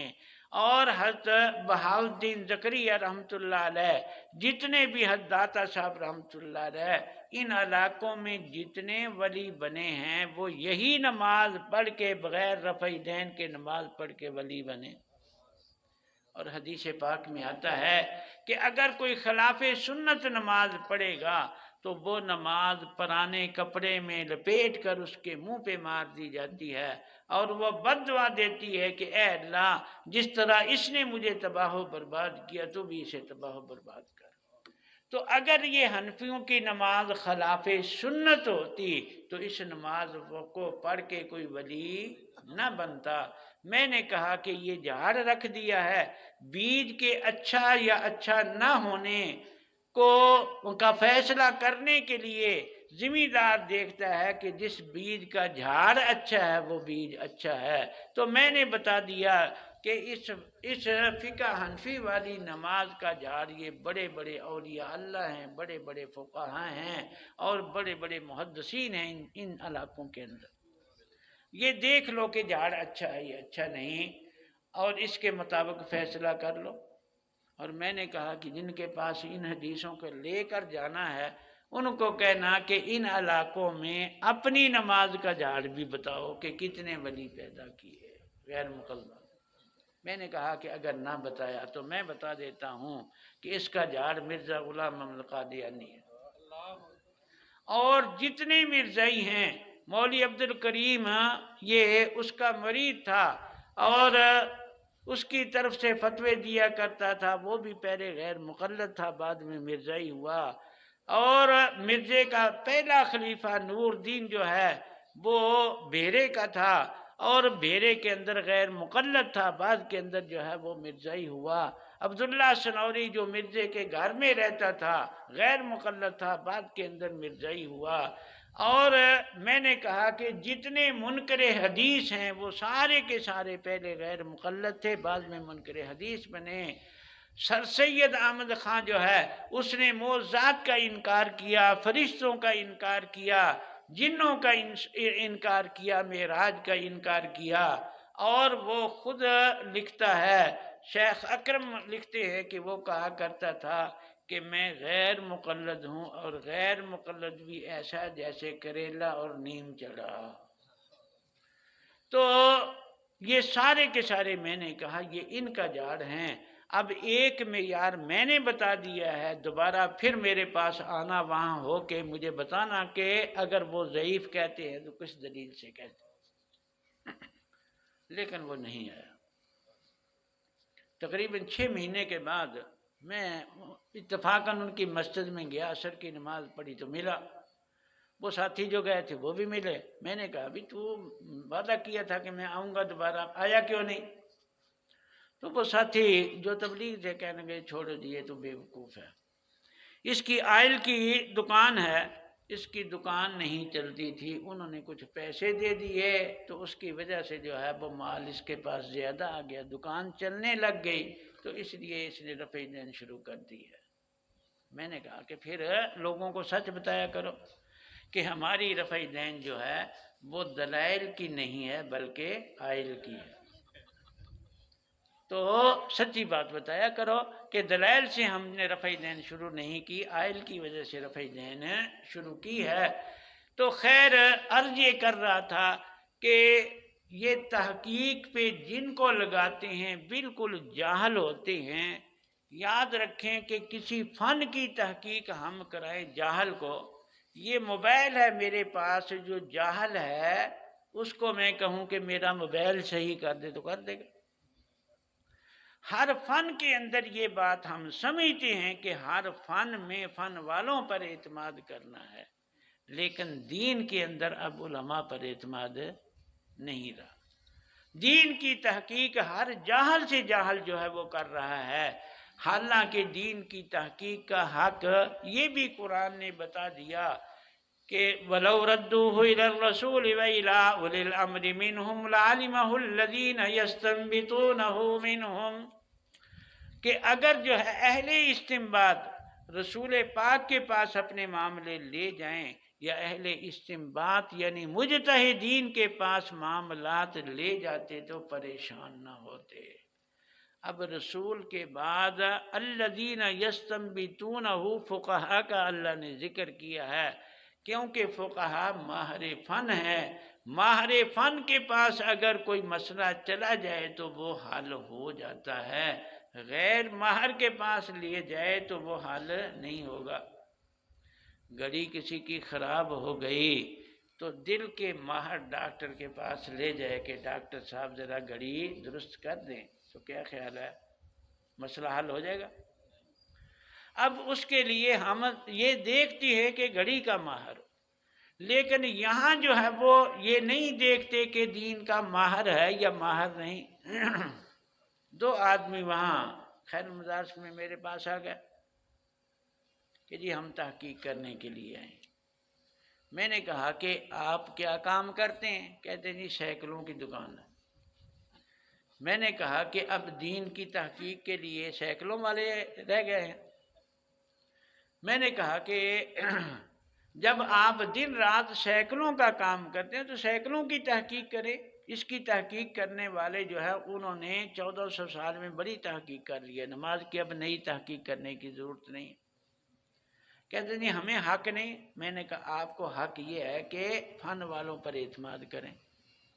میں نے کہا کہ ایسے کریں کہ آپ اپنی دکانوں کی، دونوں دکانوں کی چابیاں مجھے دے دیں، میں یہاں خیر مدارس سے بہت ذہین طالب علم بٹھاؤں گا دکان کے اوپر پہ، آپ کی دکان چلائے۔ کہتا ہے جی دکان کیسے چلائیں گے؟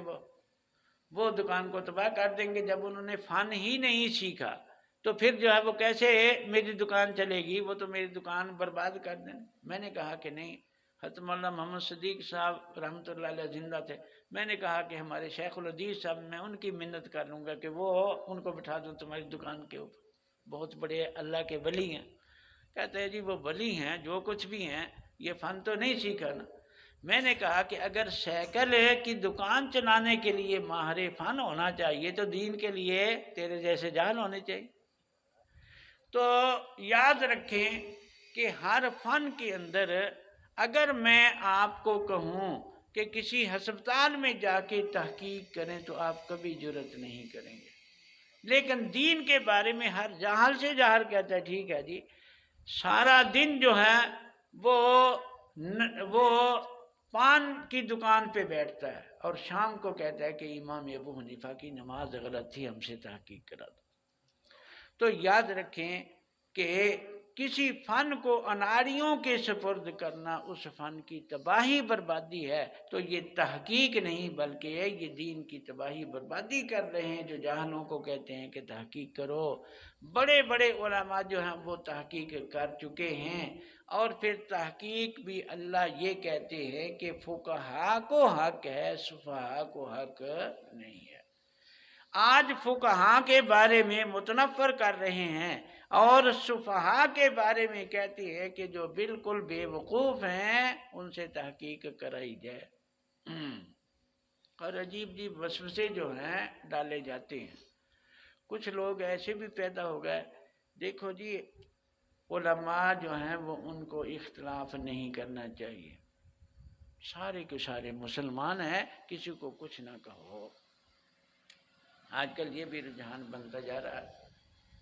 ایک آدمی میرے پاس 3 طلاق کا مسئلہ کسی غیر مقلد سے لکھوایا ہوا تھا کہ ایک مدرسے کی 3 طلاق کی 1 طلاق ہوتی ہے، مجھے دکھایا، میں نے کہا کہ غلط لکھا ہے۔ فوراً کہتا ہے اچھا جی وہ کافر ہے جس نے لکھا۔ مجھے بڑا تعجب ہوا کہ دنیا کے اندر معیار یہ نہیں ہے کہ کافر ہی ہو تو پھر جو ہے اس سے بچنا۔ میں نے کہا جو تیری جیب کاٹتا ہے وہ بھی کافر نہیں ہے، تو جیب کٹوا لیا کر۔ میں نے کہا جو تیرے گھر میں ڈاکہ ڈالتا ہے تو ڈاکہ ڈالنے والا بھی کافر نہیں ہوتا، تو پھر جو ہے وہاں برداشت کر لیا کر۔ جو تجھے جعلی دوائی دیتا ہے وہ بھی کافر نہیں ہے، وہاں تو بڑا شکریہ ادا کرتا ہے کہ آپ نے بتا دیا کہ یہ جعلی دوائی ہے، اصلی دوائی نہیں ہے۔ اور وہاں تیرا معیار یہ نہیں ہے کہ کافر ہی اگر جعلی دوائی دے تو پھر بچنا ہے، مسلمان ہو تو وہ کھا لینی ہے۔ وہاں تو پوری احتیاط کرتا ہے، اور دین کے اندر یہ احتیاط جو ہے وہ ختم ہو گئی۔ وہ میرا ایک شاگرد ہے، کہتا ہے میں ڈاکٹر کے پاس دوائی لینے کے لیے گیا بلوچستان میں، تو مجھے یہی بات پوچھا کہ کہاں پڑھتے ہو؟ میں نے کہا خیر مدارس پڑھتا ہوں۔ کہنے لگے کہ آج کل جو ہے وہ بہت فرقے بن چکے ہیں، کسی کو کچھ نہیں کہنا چاہیے، جیسے بھی جو کام کر رہا ہے سارے کے سارے مسلمان ہیں تو احترام کرنا چاہیے۔ وہ کہتے ہیں میں نے کہا ڈاکٹر صاحب موبائل پڑا تھا، میں نے کہا میں آپ کا موبائل اٹھا کے بھاگ جاؤں تو کہ میں کافر ہو جاؤں گا؟ یہ مسلمان ہی رہوں گا. کہتا ہے مسلمان ہی رہے گا، کافر تو نہیں ہوگا. میں نے کہا پھر مجھے کچھ کہے گا تو نہیں تو کہ میں موبائل اٹھا کے بھاگ جاؤں. تو اسی طرح جو ہے اب وہاں تو معیار یہ بناتے ہو کہ کافر نہیں ہے، ان کو کچھ نہیں کہے. آپ کا موبائل چورانے والا جو ہے وہ کافر تو نہیں ہوتا، لیکن آپ پورا اس کے خلاف میرے خلاف مقدمہ کریں گے، پوری کوشش کریں گے. تو ایسی مثالیں دی کہ آپ کا قلم اٹھا کے لے جاؤں. تو پھر کہتا ہے اچھا آپ نے تو بڑی اچھی باتیں کی ہے، آج میں آپ کو پوری دعائی نہیں دیتا، 2 دن کے بعد پھر آنا، پھر مجھے ایسی باتیں سنانا. تو بھئی یہ یاد رکھیں علماء کرام موجود ہیں. علماء اگر یہ کام کریں تو جو ہے یہ کام بالکل ہو سکتا ہے، لیکن ہم نے چھوڑ دیا ہے. اب بھی سمجھنے والے ہیں، ضدی بہت کم ہیں. بہت سے لوگ کہہ دیتے ہیں چھوڑو جی وہ تو پاگل ہے. میں کہا کرتا ہوں اس کو کسی نے پاگل بنایا ہے نا. ہمارے پکے سے پکے حنفی پاگل بن جاتے ہیں، تو ہم جو ہے وہ ان کے اوپر محنت کریں تو وہ کیوں واپس نہیں آ سکتے؟ کیوں بھئی علماء کرام جو ہے محنت کریں گے کہ نہیں؟ مجھے خوشی ہوئی کہ اس علاقے کے اندر یہ کام شروع ہوا ہے کہ علماء اکٹھے ہوتے ہیں تاکہ آگے لوگوں کو باتیں سمجھائیں.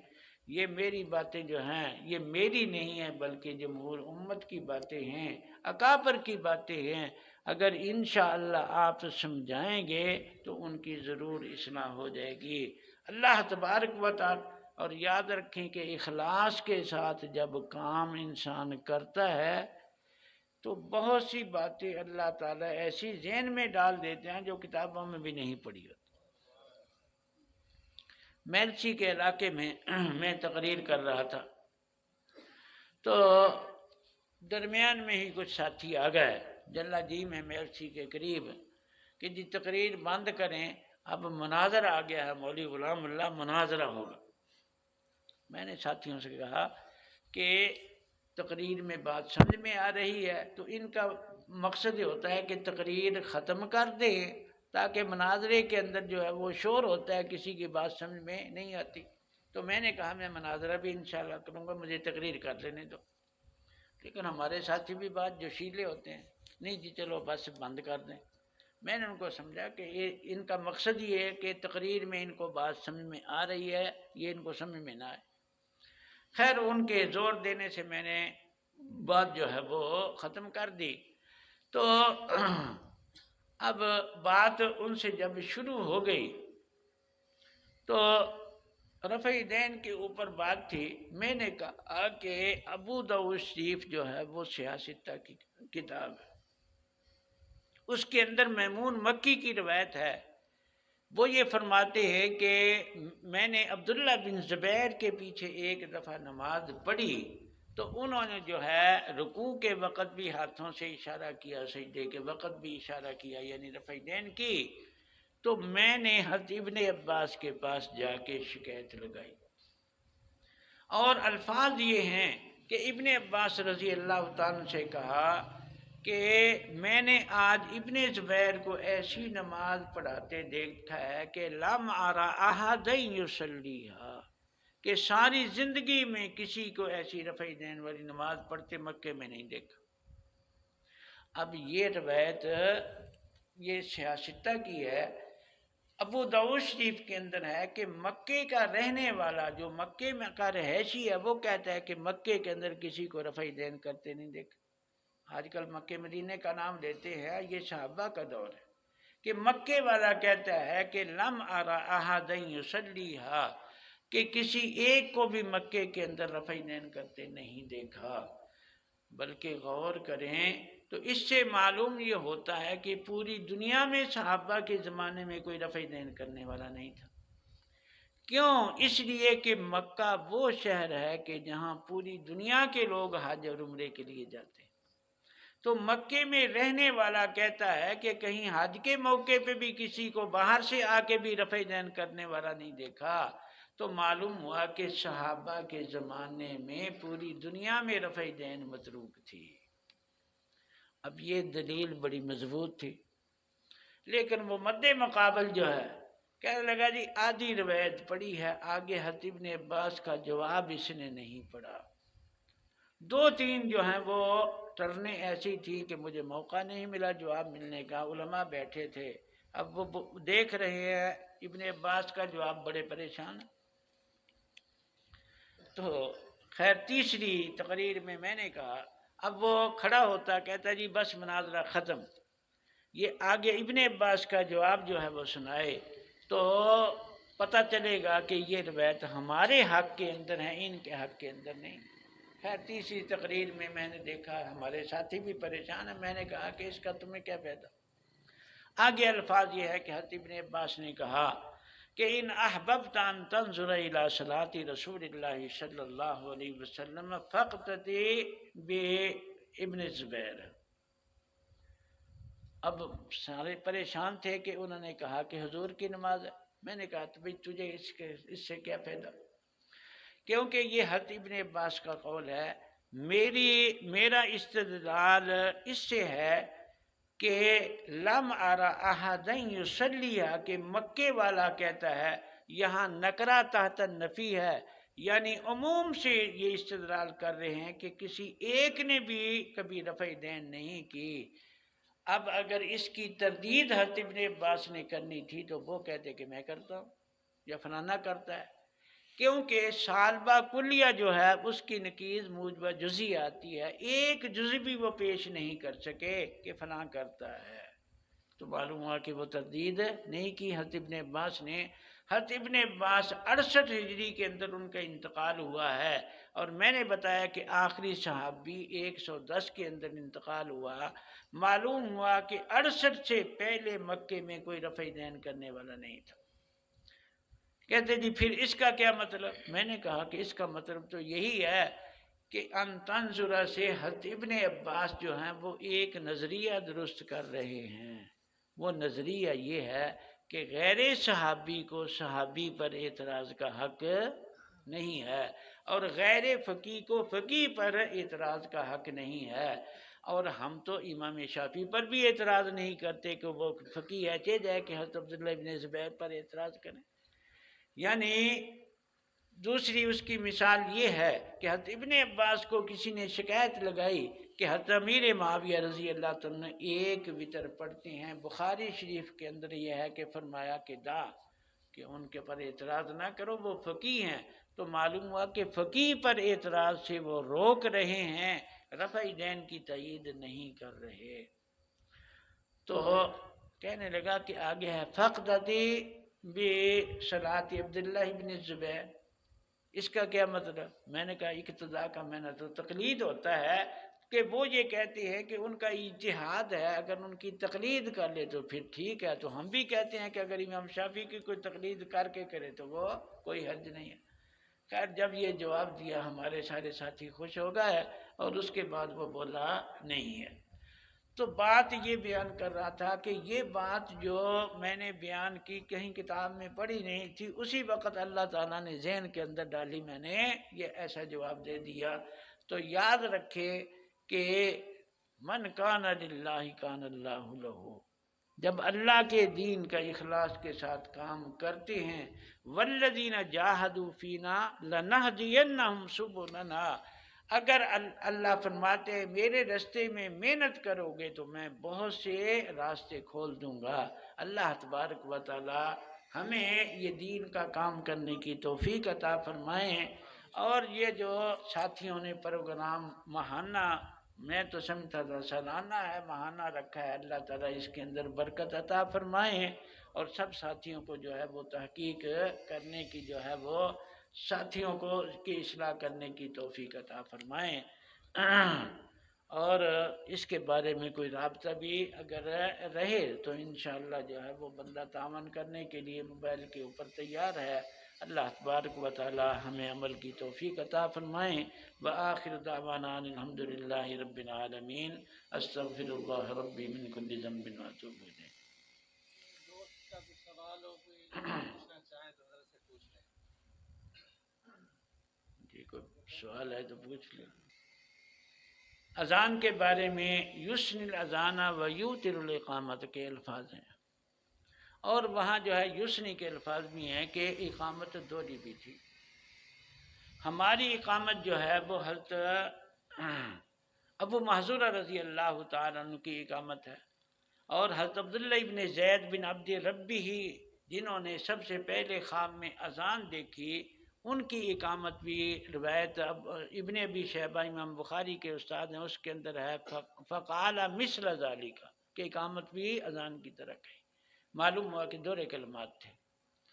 اب بعض کے اندر ہے کہ یوتر الاقامہ، اب یوتر الاقامہ کا معنی یہ کرتے ہیں کہ اس کا معنی یہ بنتا ہے کہ اکاری اقامت ہے اور اذان دوری ہے، اب یہ اس کا معنی ہے۔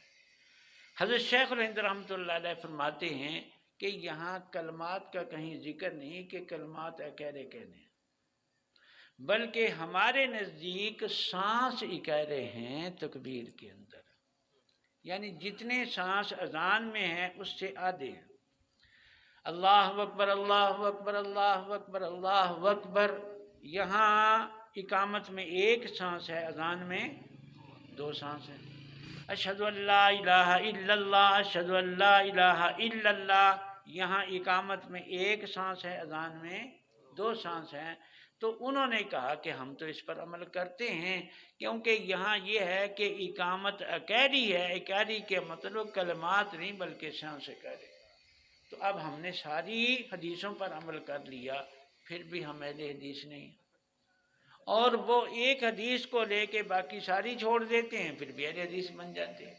اور حضرت شیخ الہند رحمۃ اللہ علیہ نے اس کا دوسرا جواب دیا کہ یہ ایک خاص موقع کی بات ہے کہ رمضان کے اندر بخاری شریف کے اندر یہ ہے کہ حضرت بلال رضی اللہ تعالیٰ عنہ سحری کی اذان کہا کرتے تھے، یہ تہجد کی اذان نہیں تھی، سحری کے لیے، جس طرح آج کل ہم جگانے کے لیے اعلان کرتے ہیں سپیکر میں، تو اس وقت حضرت بلال یہ سحری کے لیے اذان کہا کرتے تھے، بعد میں حضرت عبداللہ بن ام مکتوم کہتے تھے۔ تو رمضان کے اندر فجر کی دو اذانیں ہو گئیں، ایک حضرت بلال کی اور ایک حضرت عبداللہ ابن ام مکتوم کی۔ تو اس وقت حضور نے فرمایا کہ اذانیں تو دو ہو گئی ہیں، تکبیریں دو نہیں کہنی بلکہ تکبیر ایک ہی کہنی ہے۔ تو یہ مفہوم ہے۔ تو اب اس مفہوم کے اعتبار سے ہم نے ساری حدیثوں پہ عمل کر لیا یا نہیں؟ تو ہم ساری حدیثوں پر عمل کریں پھر بھی ہمیں اہل حدیث نہیں مانتے، اور وہ ایک حدیث پر عمل کرے باقی ساری چھوڑ دے تو کہتے ہیں ہم اہل حدیث ہو۔ تو اس لیے یاد رکھیں کہ یہ اذان اللہ کا ذکر ہے نا، ذکر زیادہ ہو تو ثواب زیادہ کرنا چاہیے، کم کرنا چاہیے۔ تو ہم جو دوہری تکبیر کہتے ہیں اس کے اندر اللہ کا ذکر زیادہ ہے، اور نبی پاک صلی اللہ علیہ وسلم کی رسالت کی گواہی زیادہ ہے، تو زیادہ ذکر کرنا چاہیے یا کم کرنا چاہیے؟ تو عقل کا تقاضا بھی یہی ہے کہ دوہری تکبیر کہنی چاہیے۔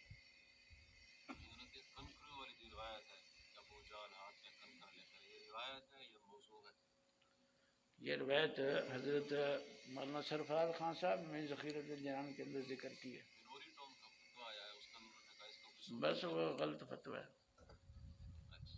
یہ ذخیرۃ الجنان کے اندر بھی مولانا سرفراز خان صاحب نے، آج کل نئی نئی تحقیق جو ہے وہ شروع ہو گئی ہے، نئے نئے مفتی جو ہیں وہ تحقیق کم کرتے ہیں، بس اپنے پرانے بزرگوں کی تحقیق۔ آج کل اکثر حدیثیں موضوع ہیں، جو بھی حدیث ہے اس کو موضوع کہنا شروع کر دیا، یہ باتیں غلط ہیں۔ ہمارے اکابر جو ہے وہ پوری تحقیق کرتے تھے۔ حضرت نانوتوی رحمۃ اللہ علیہ، انہوں نے جو 7 زمینوں والی کہ ہر زمین کے اندر آدم ہے، آدمکم ونوح کنوحکم، اس پہ جو اشکال ہوتا ہے، تحذیر الناس لکھی، وہ اسی بنا پر لکھی کہ گرچہ سند کچھ ضعیف ہے لیکن خام خواہ جو ہے وہ ذوف کی وجہ سے اس کا انکار نہ کرو بلکہ اس کی تعویل کرو، تو انہوں نے تعویل میں تحذیر الناس لکھی تھی۔ فرض نماز کے بعد تھوڑی وضاحت کر دیں۔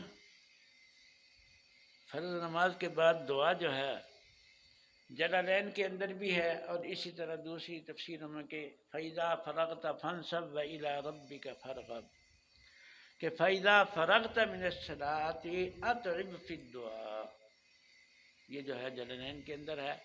اور غیر مقلدوں کی تفسیر محمدی ہے پنجابی کے اندر، پنجابی شعروں کے اندر ہے۔ اسی آیت کی تفسیر کے اندر وہ لکھتے ہیں کہ ابن عباس مقاتل قلبی کہے ضحاک قتادہ، جد فارغ ہوں میں فرض نمازوں کریں دعا ارادہ، کہ وہ اس کی تفسیر میں حضرت ابن عباس مقاتل قلبی ضحاک اور قتادہ کا یہ قول نقل کرتے ہیں کہ جب نماز سے فارغ ہو تو دعا کیا کرو، اور پھر ہاتھ اٹھانا جو ہے وہ دعا کی حضور نے فرمایا زینت ہے، تو اس لیے ہاتھ اٹھانا بھی جو ہے وہ ثابت ہے۔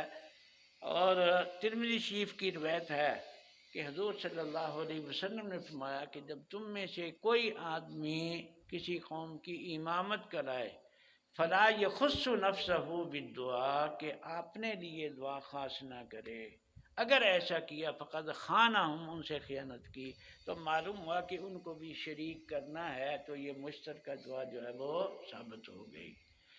اور یہ ابھی جو ہے یہ اس کا انکار شروع ہوا، غیر مقلدوں نے تو کرنا ہی تھا۔ ہمارے بھی بعد مفتی رشید احمد صاحب نے ایک چھوٹا سا رسالہ لکھ دیا کہ یہ دعا جو ہے وہ ثابت نہیں ہے، حالانکہ حضرت مولانا ظفر احمد صاحب عثمانی فرماتے ہیں کہ یہ دعا تواتر عملی سے ہم تک پہنچی ہے، ہم نے اپنے سب بڑوں کو یہ دعا مانگتے دیکھا، انہوں نے اپنے بڑوں کو مانگتے دیکھا، اس طرح جو ہے وہ حضور صلی اللہ علیہ وسلم تک پہنچتی ہے۔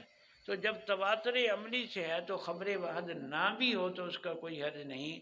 ویسے البدایہ والنہایہ اس کی جو ہے وہ 6 جلد کے اندر حضرت اعلیٰ حضرمی کا جو واقعہ ہے کہ جہاد کے لیے گئے اور آگے جو ہے وہ سمندر آ گیا، تو فجر کی نماز کے بعد جو ہے وہ انہوں نے بھی ہاتھ اٹھائے، سب ساتھیوں نے لمبی دعا ہاتھ اٹھا کے کی، اور اب شرح صدر ہوا، فرمایا کہ گھوڑے جو ہے وہ ڈال دو، تو اب یہ صحابی کے عمل سے بھی یہ ثابت ہوا۔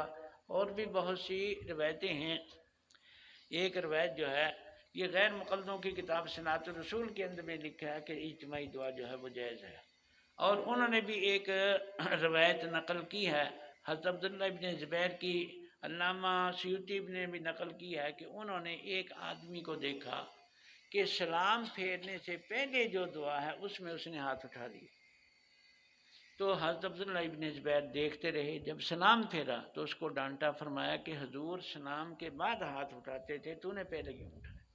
تو اس سے بھی جو ہے وہ ہاتھ اٹھا کے دعا کرنا ثابت ہوتا ہے۔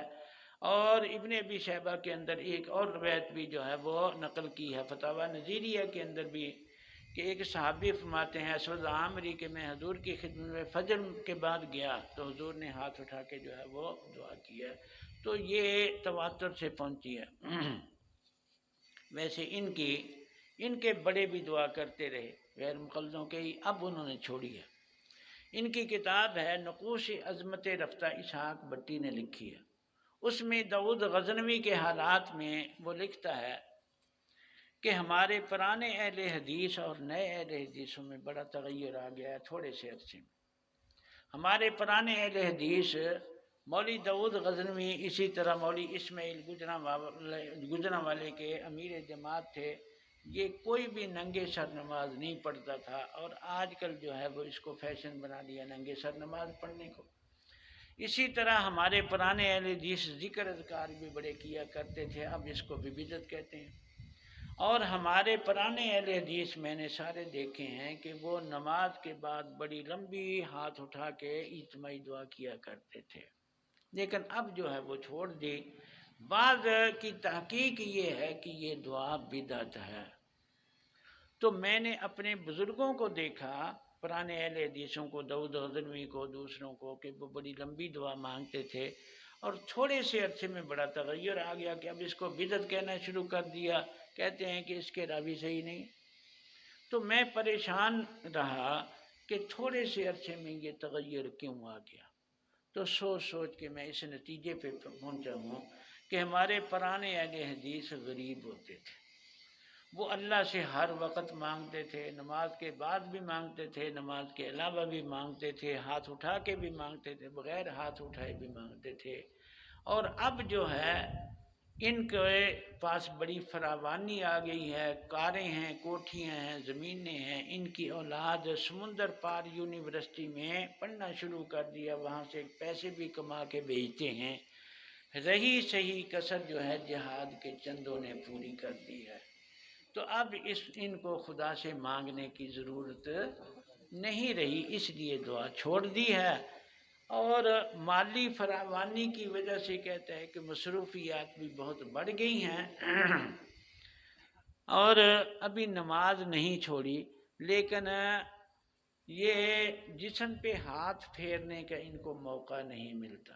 جب اللہ اکبر کہتے ہیں تکبیر تحریمہ تو پھر پورے جسم پہ ہاتھ پھیرتے ہیں، تو معلوم ہوتا ہے کہ خلق فی الصلاۃ بھی کوئی مسئلہ ہے۔ باقی یہ کہتے ہیں کہ یہ روایتیں ضعیف ہیں۔ کہتا ہے میں ان سے پوچھتا ہوں کہ تم سے بھی زیادہ ضعیف ہیں جو بات بات پہ لوگوں کو دھوکہ دیتے ہو۔ اتنے ضعیف یہ راوی نہیں ہے ان روایتوں کے جو جتنے تم ضعیف ہو کہ بات بات پہ جھوٹ بولتے ہو، لوگوں کو دھوکہ دیتے ہو۔ تو یہ کہنا اب یہ حالت ہو گئی ہے ہمارے مسجدوں کے اندر، کہتا ہے کہ ادھر سلام پھرا ادھر کوتل گھوڑے کی طرح جو ہے اچھل کے جو ہے وہ بھاگتے ہیں کہ کہیں ہاتھ اٹھا کے اللہ کے سامنے دعا نہ مانگنی پڑے۔ تو یہ ان کا آدمی جو ہے وہ اس نے یہ باتیں لکھی ہیں۔ ہاں جی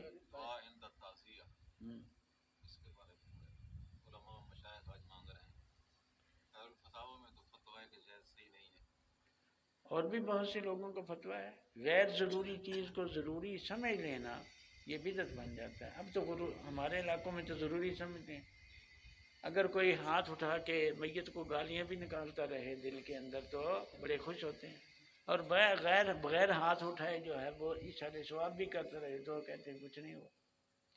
تو ہم تو جب جانتے ہیں تو ان کو مسئلہ بتا دیتے ہیں بھی ایک تعزیت ہوتی ہے، ایک ایصال ثواب ہوتا ہے۔ یہ مجلس تعزیت کی ہے، تعزیت کا معنی ہے تسلی دینا، یہ میت کے وارثوں کو جو ہے تسلی کے الفاظ کہنا، یہ تعزیت ہے۔ اور ایصال ثواب کی یہ مجلس نہیں ہے، ایصال ثواب جو ہے وہ ہوتا رہے گا۔ لیکن یہ بھی یاد رکھیں کہ ہم نے ایصال ثواب، دوسروں نے تو رسم و رواج بنا لیے ایصال ثواب، ہم ایصال ثواب کرتے بھی نہیں، ہم نے عادت ہی چھوڑ دی۔ یاد رکھے کہ ایصال ثواب چلتے پھرتے جو ہے وہ سب مسلمانوں کو کرتے رہنا چاہیے۔ آج اگر ہم کریں گے، ہم مر گئے تو کل اللہ تعالیٰ کوئی پیدا کریں گے، ہم کو بھی کریں گے۔ تو کچھ تو رسمیں بن گئی، اس کے نظر ہو گیا اور ہم نے ویسے ہی چھوڑ دیا۔ تو یاد رکھیں کہ یہ ایصال ثواب ضرور کرنا چاہیے، ہر عبادت کا ایصال ثواب ہے، زندوں کو بھی ایصال ثواب ہو جاتا ہے، مردوں کو بھی ہو جاتا ہے، بلکہ لکھا ہے کہ فرض نماز پڑھ کے اس کا بھی ایصال کرے تو وہ بھی جو ہے وہ ہو جاتا ہے۔ تو اس لیے یہ عادت ڈالنی چاہیے، لیکن رسموں سے بچنا چاہیے۔ 3 دن کے بعد تعزیت کر سکتے ہیں؟ اگر کوئی باہر سے آیا ہے تو ٹھیک ہے، ورنہ جو مقامی ہے ان کے لیے جو ہے وہ 3 دن ہی ہے تعزیت۔ ایک آدمی کو جلسے دی دعوت دیتی ہے، وہاں کے جی تو سا جرانا مرن تو باج رہا دے مردے سنڈر ایسا کرے جلسے دی۔ ہم کہتے ہیں سنتے ہیں یا حضور نے کہا، بخاری شریف کی روایت ہے میں مکی صاحب کو سننا وہ بھی چیز کا کہہ لیں کہ ما انتم باسمع منہم، بخاری شریف کے اندر حضور صلی اللہ علیہ وسلم نے فرمایا، اور اسی طرح فرمایا کہ جب دفن کر کے لوٹتے ہیں ابھی جو ہے جوتوں کی آواز مردہ سنتا ہے کہ کرامت وہ آ جاتے ہیں منکر نکیر جو ہے حساب لینے کے لیے۔ تو یہ بخاری کی روایتیں ہیں۔ آپ کی جماعت والے کہتے ہیں کہ قبر میں 3 سوال ہیں۔ ہاں جی، تو ایک بریلوی نے کہا، اس نے کہا 1 سوال ہے۔ یہ پتہ نہیں 3 کون سے ایک کون سے؟ 3 تو یہی ہیں کہ مر رب کا، تیرا رب کون ہے، تیرا نبی کون ہے، اور ما دینوں کا، تیرا دین کون ہے۔ وہ کہتا ہے 1 سوال ہے بس، اور ہے بھی نہیں، اور بخاری شریف کا حوالہ ہے۔ تو اب بخاری کے اندر یہی میں بتا رہا ہوں کہ یہی 3 سوال جو ہیں بخاری کے اندر۔ اب کوئی انکار کر دے تو اس کا کوئی علاج تو نہیں ہے۔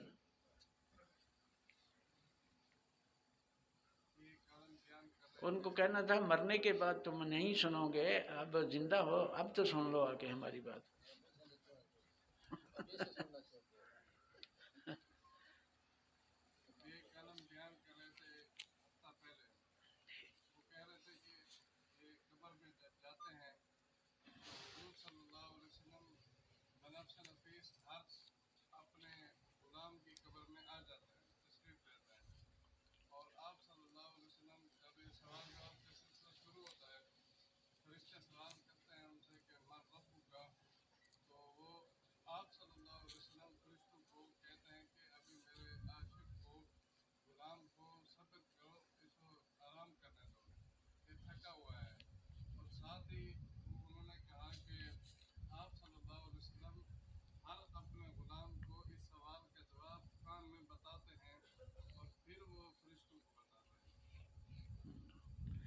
اب یہ کہنے والے میں ادھر تو کہتے ہیں کہ حضور حاضر ناظر ہیں، ادھر کہتے ہیں آ جاتے ہیں۔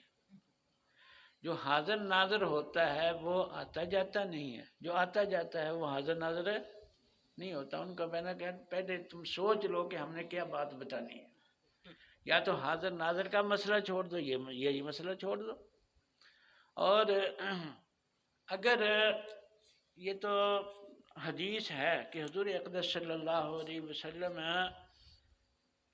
کے بارے میں یہ سوال ہوتا ہے، بلکہ امرزان ملفوظات کے اندر بھی لکھا ہے کہ یہ ہمیں پتہ نہیں ہے کہ یہ سوال جو ہے وہ حضور کی تصویر پیش کی جاتی ہے یا حضور کے پردے اٹھا دیے جائیں گے، ہم یہ فیصلہ یہ نہیں کر سکتے۔ تو امرزا نے جو فیصلہ نہیں کیا وہ آج کا اس کی اقتدا کرنے والا فیصلہ کر رہا ہے۔ تو اکثر حضرات یہی کہتے ہیں کہ یہ غیبانہ سوال ہوتا ہے کہ ما تقول فی حق حاضر رجل، بات کے اندر حاضر کا لفظ ہے، تو اس کی وجہ سے کسی کو شبہ ہوا کہ حضور موجود ہوتے ہیں یا حضور کی شبیہ دکھائی جاتی ہے، تو یا پردہ اٹھا دیا جاتا ہے کہ حضور دیکھتے ہیں۔ لیکن اس کے بارے میں بھی احمد رضا کہتے ہیں کہ یہ کوئی ضروری نہیں ہے۔ بعض دوسری روایتوں کے اندر حاضر کا لفظ نہیں ہے، اشارے والا، تو اس کے اندر ہے فی ما تقولو فی نبی کا کے الفاظ ہیں یا رسول کے الفاظ ہیں، تو وہاں غیبانہ الفاظ ہیں۔ اور مسلمان کے مناسب بھی یہی ہے کہ ذہن کے اندر حضور کا تصور آ جاتا ہے تو اس کی طرف جو ہے وہ اشارہ کر کے جو ہے یہ سوال کیا جاتا ہے۔ تو اگر آ بھی جائیں تو پھر ان کو کیا فائدہ ہوا، قبر کے اندر آئیں گے۔ اب آگے یہ کیا کرنا چاہتے ہیں اس سے؟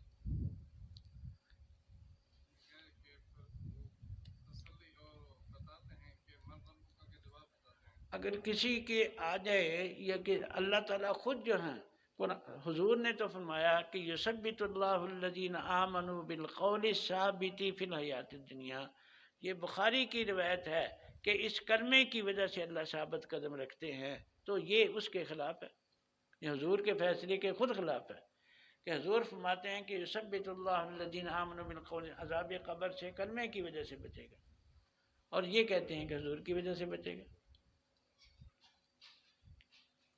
یعنی حضور کا فیصلہ تو یثبت اللہ الذین آمنوا بالقول الثابت، حضرت ابو ہریرہ کی روایت ہے کہ اس کلمے کی برکت سے اللہ تبارک و تعالیٰ اس کو بچائیں گے۔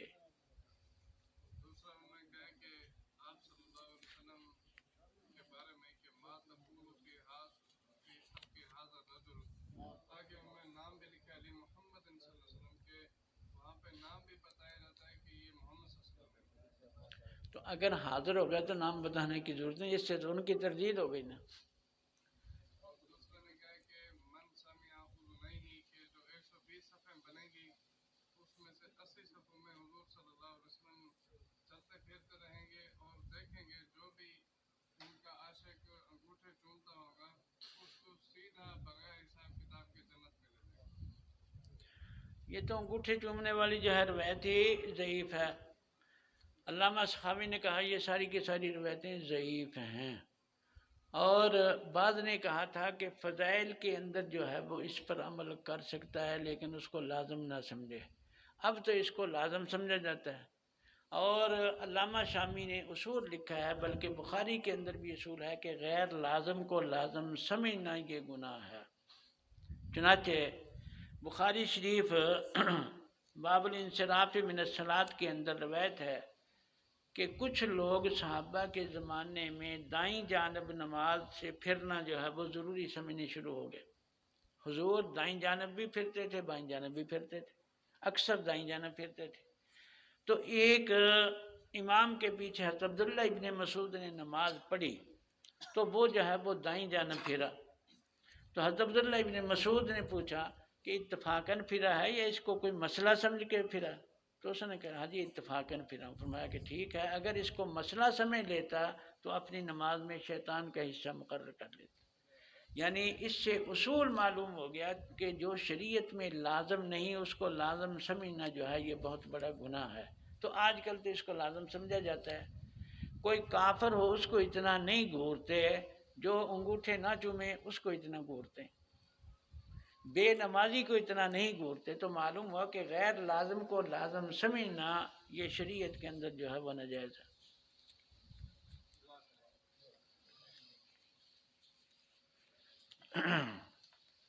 الحمدللہ رب العالمین الرحمن الرحیم مالک یوم الدین، اللہم صلی علی سیدنا مولانا محمد وعلی آل سیدنا مولانا محمد مبارک وسلم۔ ربنا آتنا فی الدنیا حسنۃ وفی الآخرۃ حسنۃ وقنا عذاب النار۔ اللہم مغفرتک اوسع من ذنوبنا ورحمتک ارجع من اعمالنا۔ اللہم وفقنا لما تحب وترضى من القول والفعل والعمل والنیۃ والہدى انک علی کل شیء قدیر۔ یا ارحم الراحمین، جو کہاں سنا ہے اس کو شرف قبولیت عطا فرما۔ یا اللہ جو کہنے کے اندر یا سننے کے اندر کمی کوتاہی ہو گئی ہے یا اللہ اس کو معاف فرما۔ یا اللہ دین کی اشاعت کو عام کرنے کی توفیق عطا فرما۔ یا اللہ جتنے اہل حق ہیں ان کو امر بالمعروف نہی المنکر کا صحیح حق ادا کرنے کی توفیق عطا فرما۔ یا ارحم الراحمین، جو ہمارے بھائی جو ہیں راہ راست سے بھٹک چکے ہیں یا اللہ ان کو واپس آنے کی توفیق عطا فرما۔ یا ارحم الراحمین، حضور صلی اللہ علیہ وسلم، صحابہ کرام، اولیاء اللہ کی سچی محبت اور اطاعت کرنے کی توفیق عطا فرما۔ یا ارحم الراحمین، حضور صلی اللہ علیہ وسلم نے امت کے حق میں جو دعائیں کی ہیں یا اللہ ہمارے حق کے اندر ان کو قبول فرما۔ یا اللہ جن چیزوں سے حضور نے پناہ مانگی ہے یا اللہ ہمیں ان سے پناہ عطا فرما۔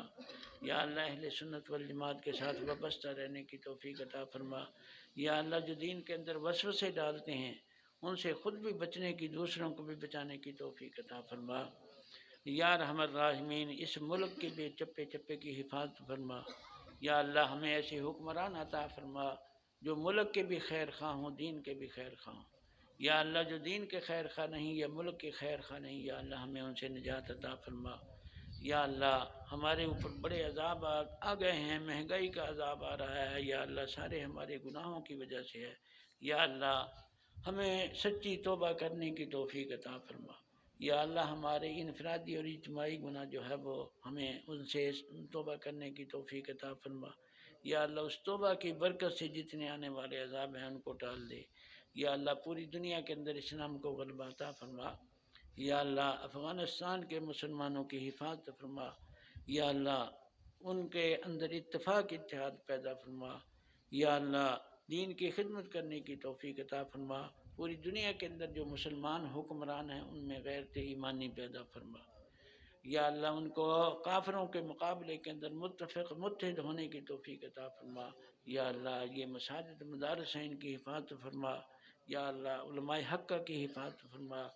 یا اللہ جو لوگ ان مساجد اور مدارس کو ختم کرنا چاہتے ہیں یا اللہ ان کو ہدایت عطا فرما۔ یا اللہ ہدایت کے قابل نہیں ہے تو ان کو تباہ و برباد فرما۔ یا اللہ جو مانگا ہے وہ بھی عطا فرما، جو نہیں مانگا وہ بھی عطا فرما۔ ربنا تقبل منا انک انت السمیع العلیم وتب علینا انک انت التواب الرحیم۔ صلی اللہ تعالی علی خیر خلقہ محمد وآلہ وصحبہ اجمعین برحمتک۔